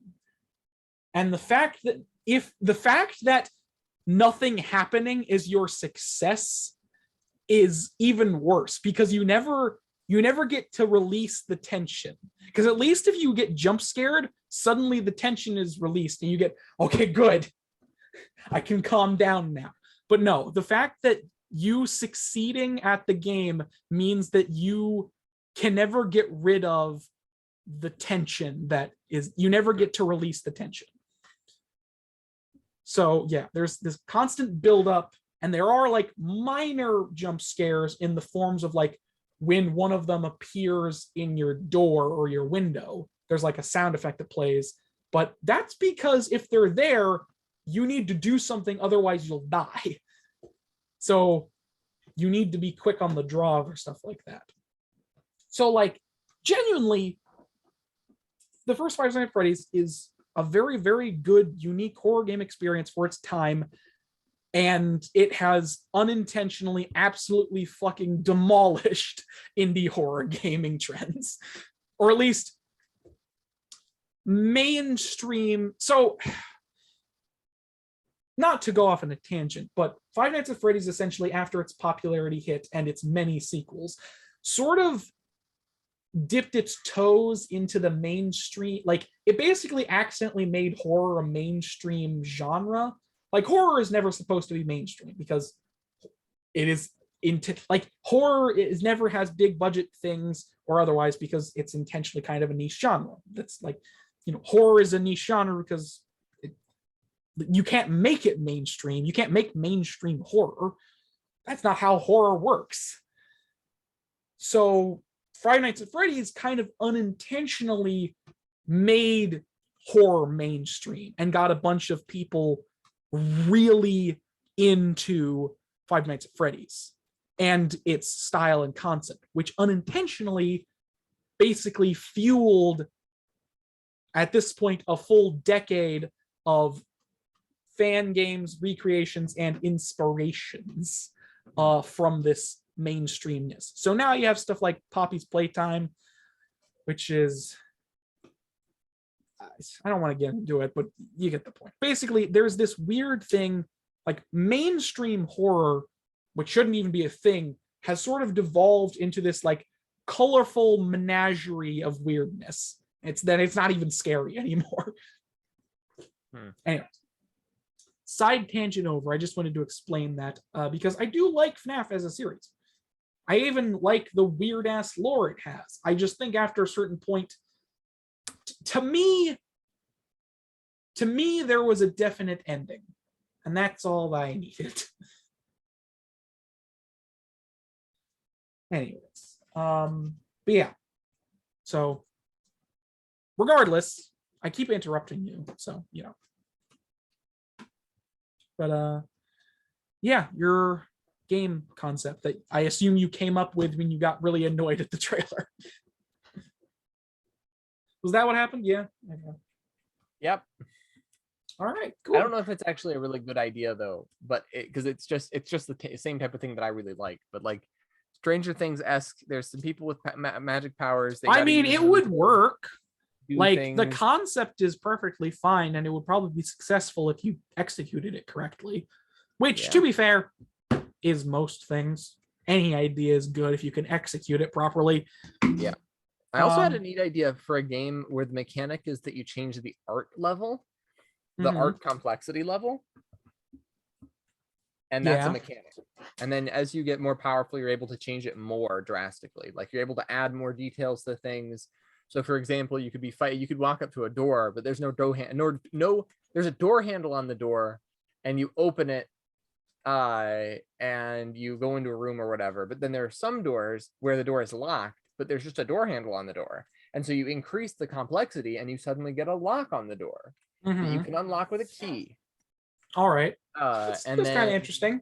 Yeah. I've seen, well, not exactly that, but there are sort of like fill in the blank space kind of games, like or experiences, like what's a good example? I can't think of one that's like horror based or otherwise. I don't know if that was a horror concept or not, but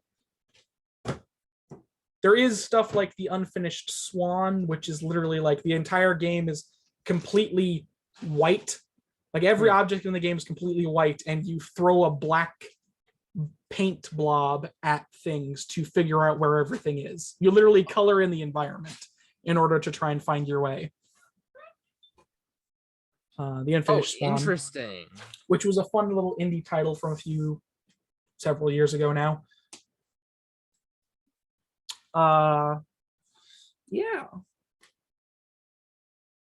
Wow, this game is complicated. Yeah, it is kind of weird, and it definitely has weirder aspects to it later on in the game, from what I remember anyways. Wow. But yeah. And so yeah, I do enjoy your concept, and like I don't even like I was confused when I first heard time travel, but also I get that you want to drop that from the story, but I think you could make it work. Okay, so here's the thing. You could make it work, but it doesn't set the tone that this is a horror. It sets the tone that this is a weird, goofy, we're a soldiers with the president marching in to save the world from horror monsters and weird, goofy resource. It's a weird, it allows for some insane comedy, because like the president from the future could like be talking with the president from the 1990s or whatever, you go back, and he's like, no, I'm the president from this time period from the future. Come back to the past with these kids with psychic powers. And the president's like, oh my. They're not kids. They're not kids anymore, but these two guys with psychic powers. These two people with psychic powers. Right. Yeah. I get that. Be funny. You need to find out about these other facilities and stop them or something. Yeah, I mean, it's a fair concept. It's not bad. It's by the way, it does take it does take some ideas that I've already been working around, like the idea of a brain snake, a snake that when it gets into your head it turns itself into your brain, is such a neat idea to me. There are some monsters that you're still you, but you're a monster. Yeah, there are some monsters kind of like that, where like they infiltrate your body and sort of like kind of take over your mind. And there's no fixing it because your brain is now a different I hate the fact that this was my first comparison that I thought of, but the fucking, I don't remember what the book or movie is called, but the Stephen King film with the weasel things that get inside your body and take control of you. That, yeah, it's not a, like, I really hate that was my first thought for comparison, because it's so fucking stupid. The context in which those monsters exist are so stupid. They are here? Is that what it's called? Look up shit weasels. That's not even a joke. That's literally what, like in the movie anyways, they're called shit weasels. Morgan Freeman's in that movie and he has really thick eyebrows for some reason. God, that movie's bad and weird. The book is probably better. What the heck? Yeah, they have an actual name that isn't shit weasel, but it's like a weird name because Stephen King. Also known as the virus, are complex parasitoid. Wow, parasitoid alien macrovirus. I don't know what I just read. Good. You read Stephen King high on cocaine. That's not even a word. Listen, I don't care what Stephen King does nowadays. I will always stand by the fact that that man wrote shit tons of books high off his mind, and you can tell. They're from the Dreamcatchers. The Dreamcatcher, that's what it's called. Is the time travel one? No, I don't think there's time travel in Dreamcatcher. The one where there's time travel back in time and there's a monster eating the past. Because that makes sense. The Langoliers? Where I don't know what happens in the book, but in the Langoliers movie, God. So the plot of the Langoliers movie is a plane is flying. Certain people on the plane fall asleep, including the pilot, including the co-pilot, I believe. They go through a time warp and end up in the past, quote unquote.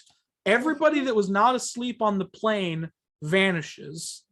So you can only go through a time warp when you're asleep. Everybody on the plane vanishes that was not asleep. They end up at the airport, but it's quote unquote in the past. And there's nobody there. Because the past is, so there's a lot of build up to the Langoliers, but I feel like the actual villain of the film is this really weird like businessman that slowly goes insane and starts seeing visions of his like father and boss, and he like shoots one of the other passengers and gets eaten by a Langolier. That doesn't matter. So there's creatures called the Langoliers that constantly eat the past, and that's just the thing that happens. The past is constantly eaten by Langoliers. That makes no sense. And then the film ends with them taking off in the plane after a couple people have died, and the pilot of the plane can't be asleep and flying it, so he has to fly through the time warp awake while everybody else is asleep.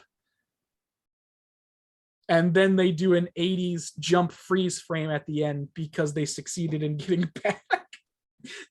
You know the 80s thing where like they jump in the air and freeze, and it's like, yeah. You know Wait, what I'm that's talking actually about. the end. Yeah, they make it back to the present after all this crazy shit, and they just do a jump in celebration, and they freeze frame on it. Also, all of the passengers that went through the time warp that weren't asleep were apparently just dead. Fucking who knows? That Because they movie just is fell out weird of the and bad. sky. It does have one of my favorite acting performances, though, which is The Crazy Businessman, because his acting is fucking insane. Scaring the little girls!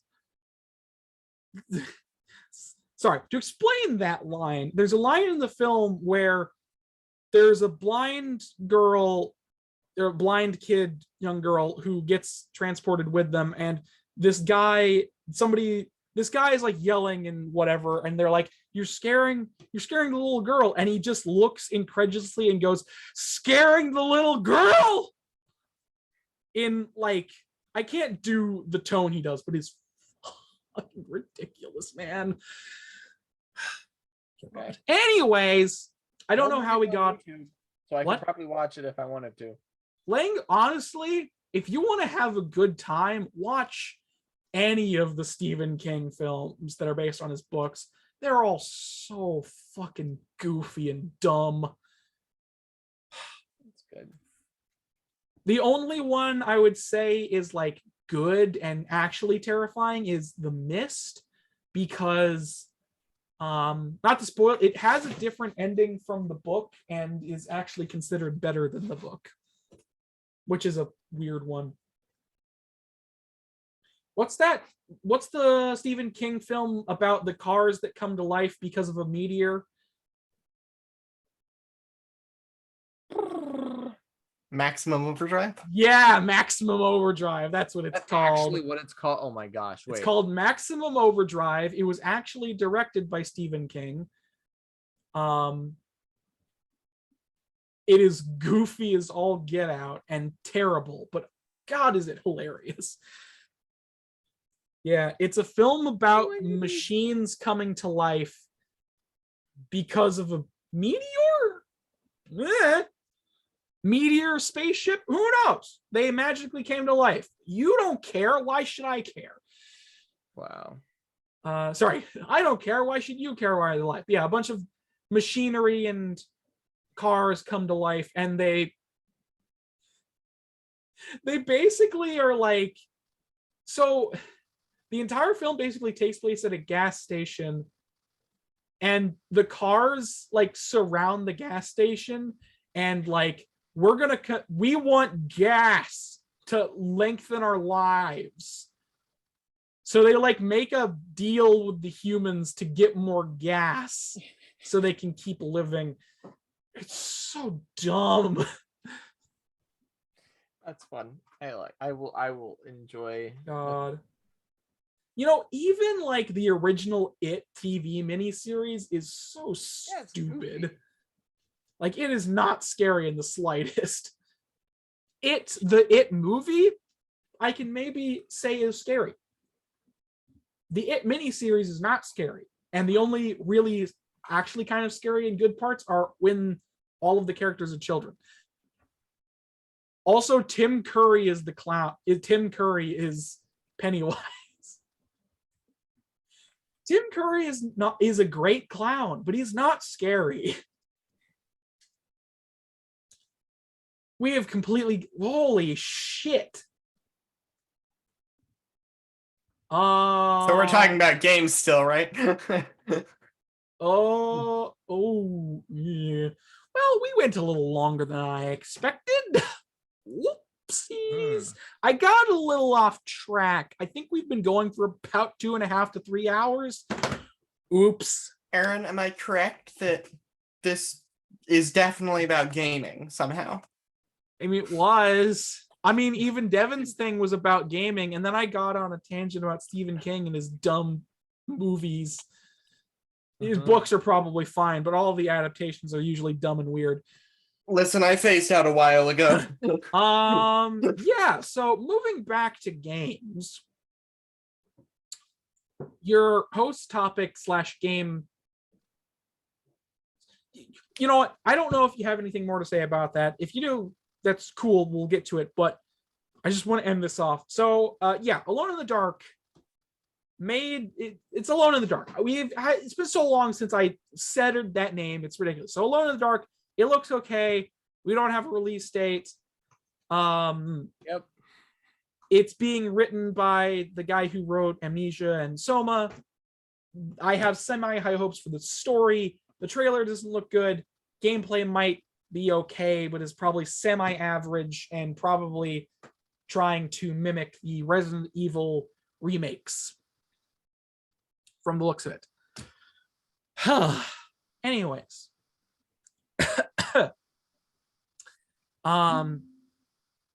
Anything else to say No. about the game and or your game? All right, yes. Also, in conclusion, I do like your concept quite a bit. Yay. I think it could work. It's not, I mean, I don't know, not to sound mean. It's not technically unique, but that doesn't really matter.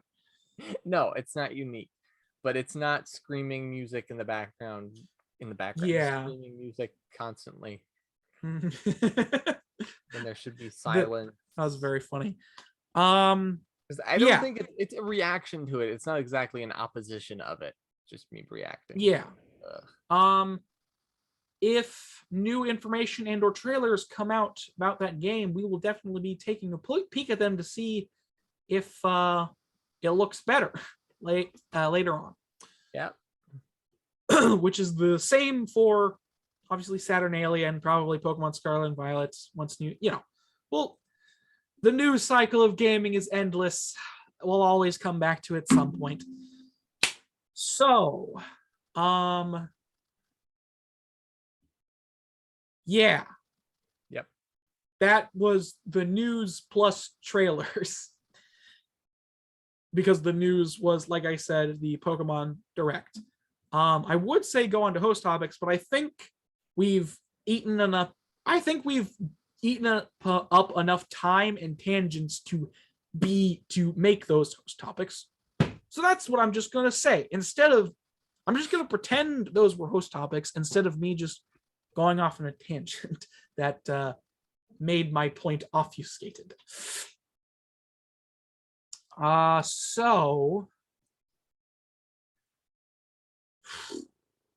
Yeah, shameless self-promotion, the part of the show where we promote ourselves shamelessly.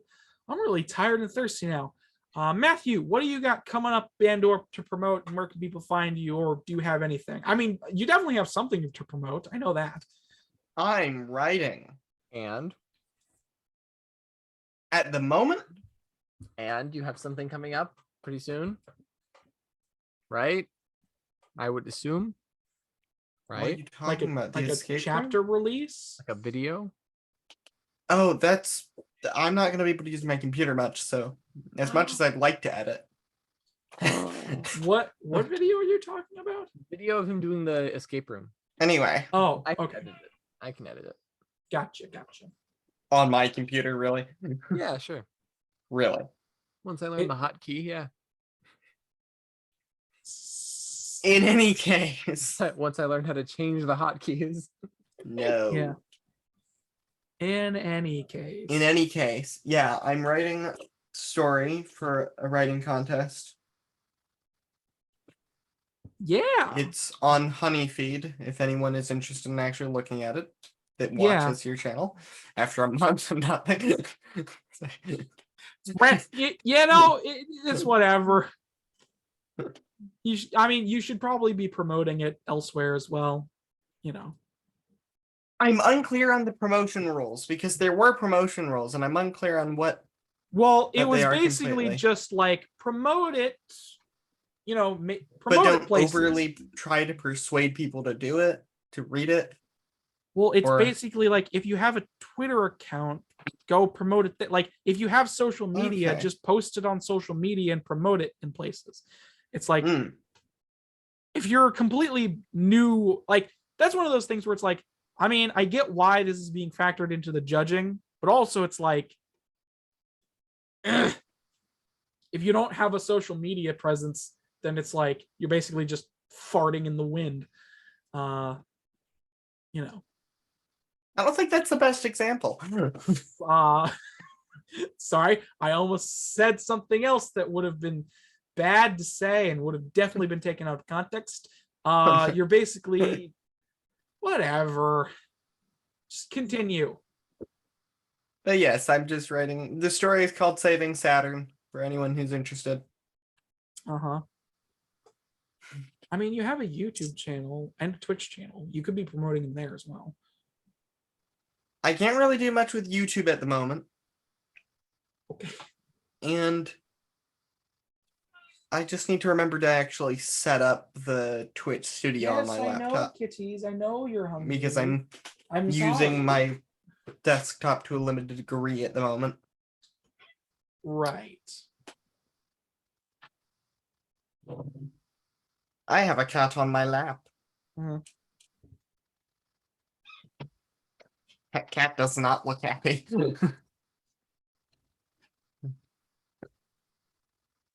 She's fine.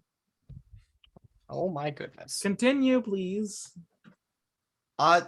Yeah, if I'm able to edit, I'll eventually have the escape room video out. I'm also working on a bunch of footage for a Baker project. It's basically called I'm building a city in Minecraft. Oh, Actually, I'm building like 4 cities in Minecraft, but don't think about it. is this gonna be on the server, I assume? Yeah. Okay. Okay. But those 2 videos will probably take a while to get done just because of A, not being able to use my computer much, and B, the sheer amount of footage I need for the city videos. Because they're mostly going to be replay mod. Like you're looking at them from a third perspective. Uh-huh. Commentary. So they just take longer to edit and stuff. Create. I assume it'll also be sped up. Yeah, no, I'm gonna leave it the same pace for the entire time. I don't know. You could do that. It'll be really boring.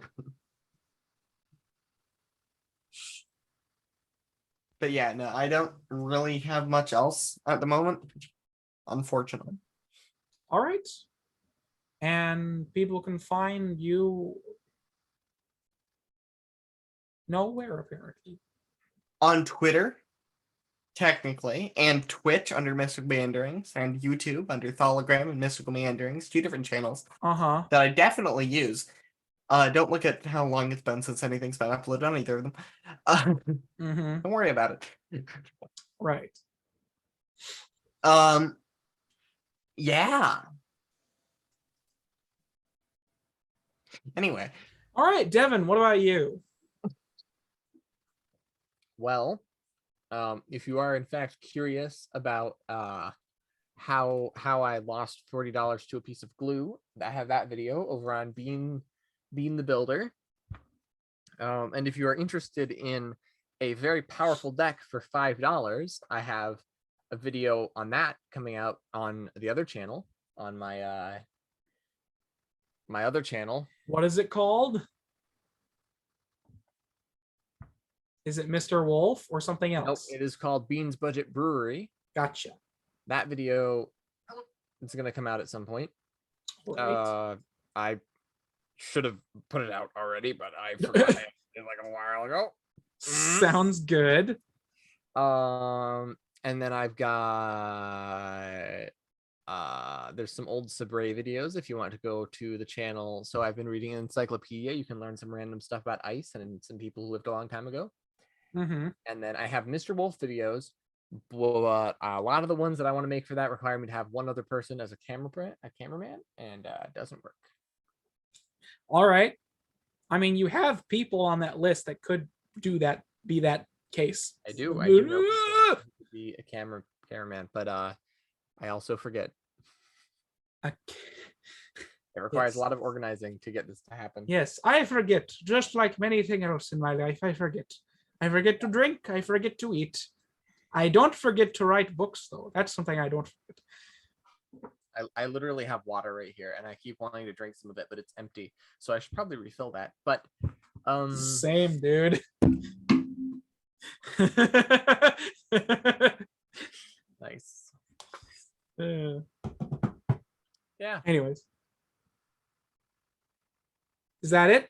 that's it. All right, you can find me cool. on Mystical Meanderings. Not Myst. Oh my gosh, that's the one place you can't find me. You can find me on Beans Budget Brewery, Mr. Wolf.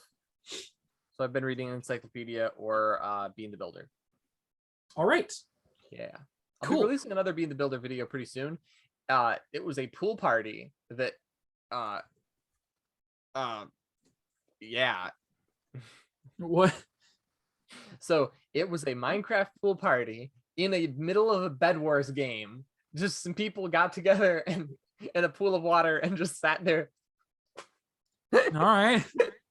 And it weird. wasn't even like a game that people weren't playing. There were some people on all the teams that were being very competitive, and they were just going around us in our pool party. Weird. Oh, I love video games. That's why you play so many of them. Yep. All right then. Yeah, Sounds like a fun time. What? I love talking to people more than video games, but that requires getting out of the house, which is something that in the past few months I've been having a hard time with. I mean, Literally just taking the first step. Everything after that is easy, but taking the first step is hard. gotcha.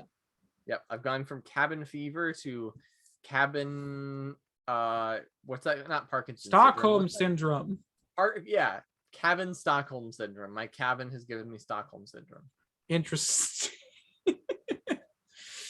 I really want to play Magic. Now you can be misunderstood by internet dumbasses. Wait, what? That's such a specific reference. What did Devin say? Cabin Stockholm syndrome. Why? Because my prison has become my friend. Oh no. Anyways, so that's it. This right? video never get popular. I made my room. This one too clean. specifically. No, here's the thing, though. I made my room too nice of a place to be in, and now I like being in here. Mhm. Good to know. So it's too easy to just be in here and get a bunch of work done on the computer than to go out and like meet people. All right. Even though You've I really discovered want what being a shut-in is. No, because I don't Yeah. want to. I don't want to sit around not doing anything. It's that it's easier. Mhm. I'm not even shy like you two. You guys are actually shy. I'm not really shy. You're shy. Do like me where I just do a thing all day. Like render. I was definitely shy when I was younger, but I have no problem speaking to people.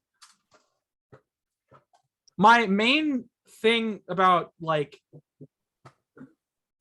it, like before, so my shyness kind of morphed into this, like, I don't want to feel like I'm wasting people's time, so I'm really quiet and short. And now it's just like I can talk to people just fine. I'm just shit at small talk, so I just usually avoid the issue altogether. So yeah, I'm just real shit at small talk, which is why it's like, hi, how are you doing? Cool, good to know. That's where that sentence and conversation ends because I got nothing else. Yeah. Oh, I just got a message. I got a new phone too. Yeah, It said, I know. blow 'cause up the your fridge. other broken one. But yeah, so that's it for you, right? Yes. Cool. All right, moving on to Hummeh. Podcast. It's gonna keep coming out. Like it'll come out. It doesn't matter. It'll come out whenever it comes out. I'll try to remain it weekly, but sometimes life just gets in the way. So there's that. I still have the other script ideas on the back burner. I'm currently more predisposed to writing those ideas out. So I have, those might come out within that. Those videos might come out before the end of the year at the very least. Ooh. For those of you who forgot, I have videos on the back burner for specifically difficulty in video games and how accessibility, or what did I say? Difficulty is not accessibility, or whatever the fuck I titled it. I don't even remember. It's been a while since I titled it, but I thought it was a good title. Doesn't matter. So good. Is this script? Is it a script? I mean, I'm going to script out, just like, I don't want to get into the motion of it, but it's like, I'm going to script out. I've learned a technique for scripting. I'm going to script out the video. I need to record a bunch of, you guys don't care about this, but I'm going to record a bunch of, where the hell did I put this? Is it still on my desktop? I thought I put this somewhere.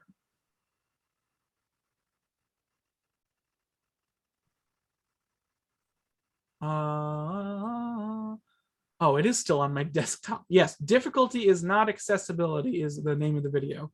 So I'm going to be writing out a script and discussing my viewpoints of it in a video essay format. And I'm also going to need to record a bunch of gameplay footage to have in the background, and it's also going to like illustrate my points and stuff like that. You know what I mean? It's going to take a bit, but I'm more in the mood for doing that kind of thing. So though that video will probably be done before the end of the year, I just I'm in the mood for doing it. Instead of it never being done, I'll be doing it this year. I mean, that's better That's better than usual. I just have some other stuff I want to take care of first now. I'm kind of in this weird, I don't know what happened. I think I went through a bout of depression and life crushed me so hard that I just kind of said, fuck it, I'm doing whatever I want now. So I'm playing Minecraft and writing. Get behind that. Huh? I can get behind that. Yes. I don't know what happened, but now I've been really motivated to write things recently. So that's what I've been doing. Basic, like my D&D stuff, I've been getting really heavy invested in that. I now have Pathfinder, which means I feel comfortable actually running that game I wanted to run for so long. I'm writing, I do that. I'm doing the script writing videos and stuff like that. It's just whatever, playing Minecraft. Been watching, nobody cares about this. I'm literally just stating facts about my life now. Sorry. Yes, the podcast will continue to come out. Those videos, that video will probably be done before the end of the year. I just have some other stuff I really want to take care of first. Knock on wood. But is it wood? Yes. Outside of that, I have kind of been thinking about doing a Let's Play series and or streaming something, but I need to do a bit more setup for that. And figure out what I want to do it on, because like there's a lot of things I could do. I just want to figure out what it is I want to do. I don't have a set time for that. It'll just happen when I figure out what I want to do with it. Because like I don't know if I've talked about it on the podcast or not, but basically my main problem is like I don't know if I want to put the Let's Play on this channel that is strictly have been for podcast and possibly video essays. So whatever. It doesn't matter.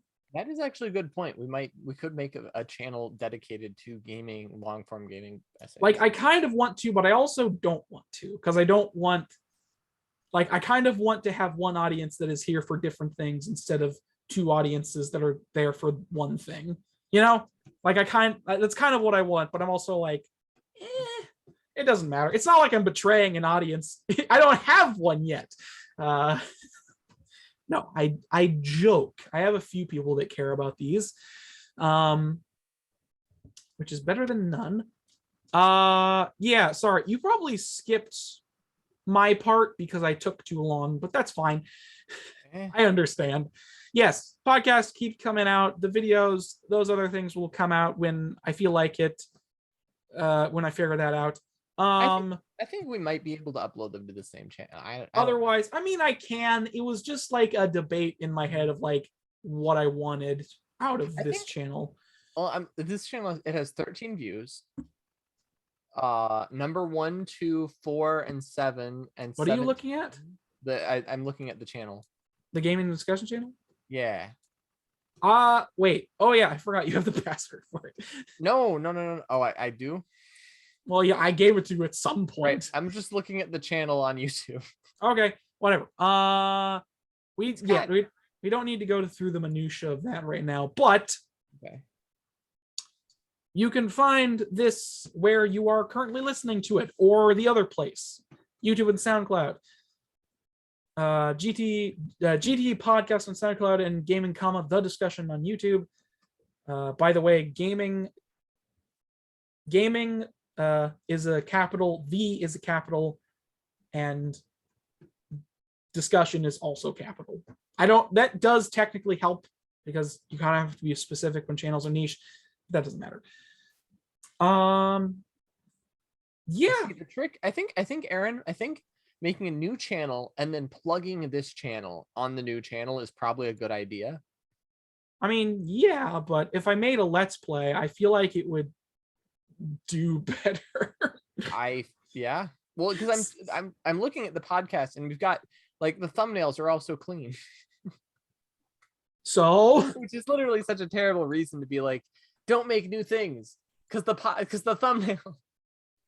I mean, yeah, it kind of looks boring, but it's supposed to be uniform for a reason because it's all sort of like, next after next after next. I did kind of want to change the way the thumbnails look after a while, but like, I don't have a design in mind. I just kind of want to change it, but I don't have a particular design in mind. So I'm just sticking with this one until I come up with something.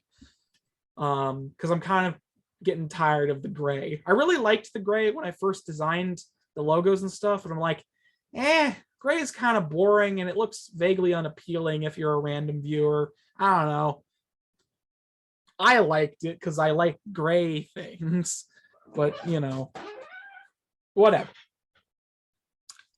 I could just make it blue, but that would just be me aping off the co-optional podcast's color scheme. So it is what it is. Not that it matters. So yes, gaming discussion. You can also find me on Twitter at gaming, discussion, or gaming the discuss, because I haven't changed the name yet, even though I probably should. I should probably change the GTD podcast, honestly, because that would make more sense. Yeah, like I said, I don't post anything on Twitter except for when the episodes come out because I don't use Twitter. I just don't understand why I use Twitter. I probably should, but I just don't. And that's it for shameless self-promotion. God. One more bout of freezing before the end of the show, I see. God. Please don't die on me. I swear to God, if you fucking die on me, I'm going to kill you. There it goes. Yay! I can make it die. Okay, so yes, and that is the end of shameless self-promotion. It's the part of the show where we promote ourselves shamelessly. Thank you all so much for watching this episode of GT Podcast. If you liked it, share it around. I'm sure other people probably like it. Also, I think this is officially a 4-hour episode, so. Oh boy. Close. Oh my goodness. That explains why I'm so hungry. Yeah, I got food halfway through. We went a you lot. cheated. We went a lot longer than I expected. I apparently was much more waffling today than I intended. This is what I get for going on a 2-hour hike and I'm fucking waffling. ranting for an hour about postmodernism. Whatever. Did you rant about postmodernism today? No, before the podcast, I went on a hike and I ranted to my sister for about an hour about postmodernism because I hate it so much. Anyways, I will say, by the way, I also dislike postmodernism, but I dislike it because it gets into my head and I'm like, yeah, you should really question everything. And I'm like, no, stop it. it's just a bad mindset. Stop man. it. Anyways, yes, if you liked it, go No, share you it should about, question the like idea it. of questioning everything. Like it if you like it, or dislike it if you disliked it. Either way, it drives up the. No, Aaron, though, that's a question though. If What? someone is a postmodernist, ask them to ask the question if they should question everything. They should question whether or not it's a fact that they should question everything. That would imply they had some amount of brain cognitivity. They could deconstruct postmodernism itself. This is what happens when I talk for too long. I just start pulling out big words for no reason. Brain cognitivity. You mean brain power? Yeah, just the smarter version of it. Not the smarter version, the more or fucking stupidly long version. Anyways, regardless, continuing on. Fuck it. Let's make it a 10-hour episode. Let's keep going. No. If you liked it, keep liking it. If you dislike it, you'll like it eventually, maybe. I don't know. One of these days you'll like it, I guess. I don't fucking know. I'm bad at promoting this. Yeah. You can check out everything we talked about in the description or pinned comment below if you're on YouTube. I think that's about it. I don't think there's anything else I need to say other than see y'all later. Bye-bye.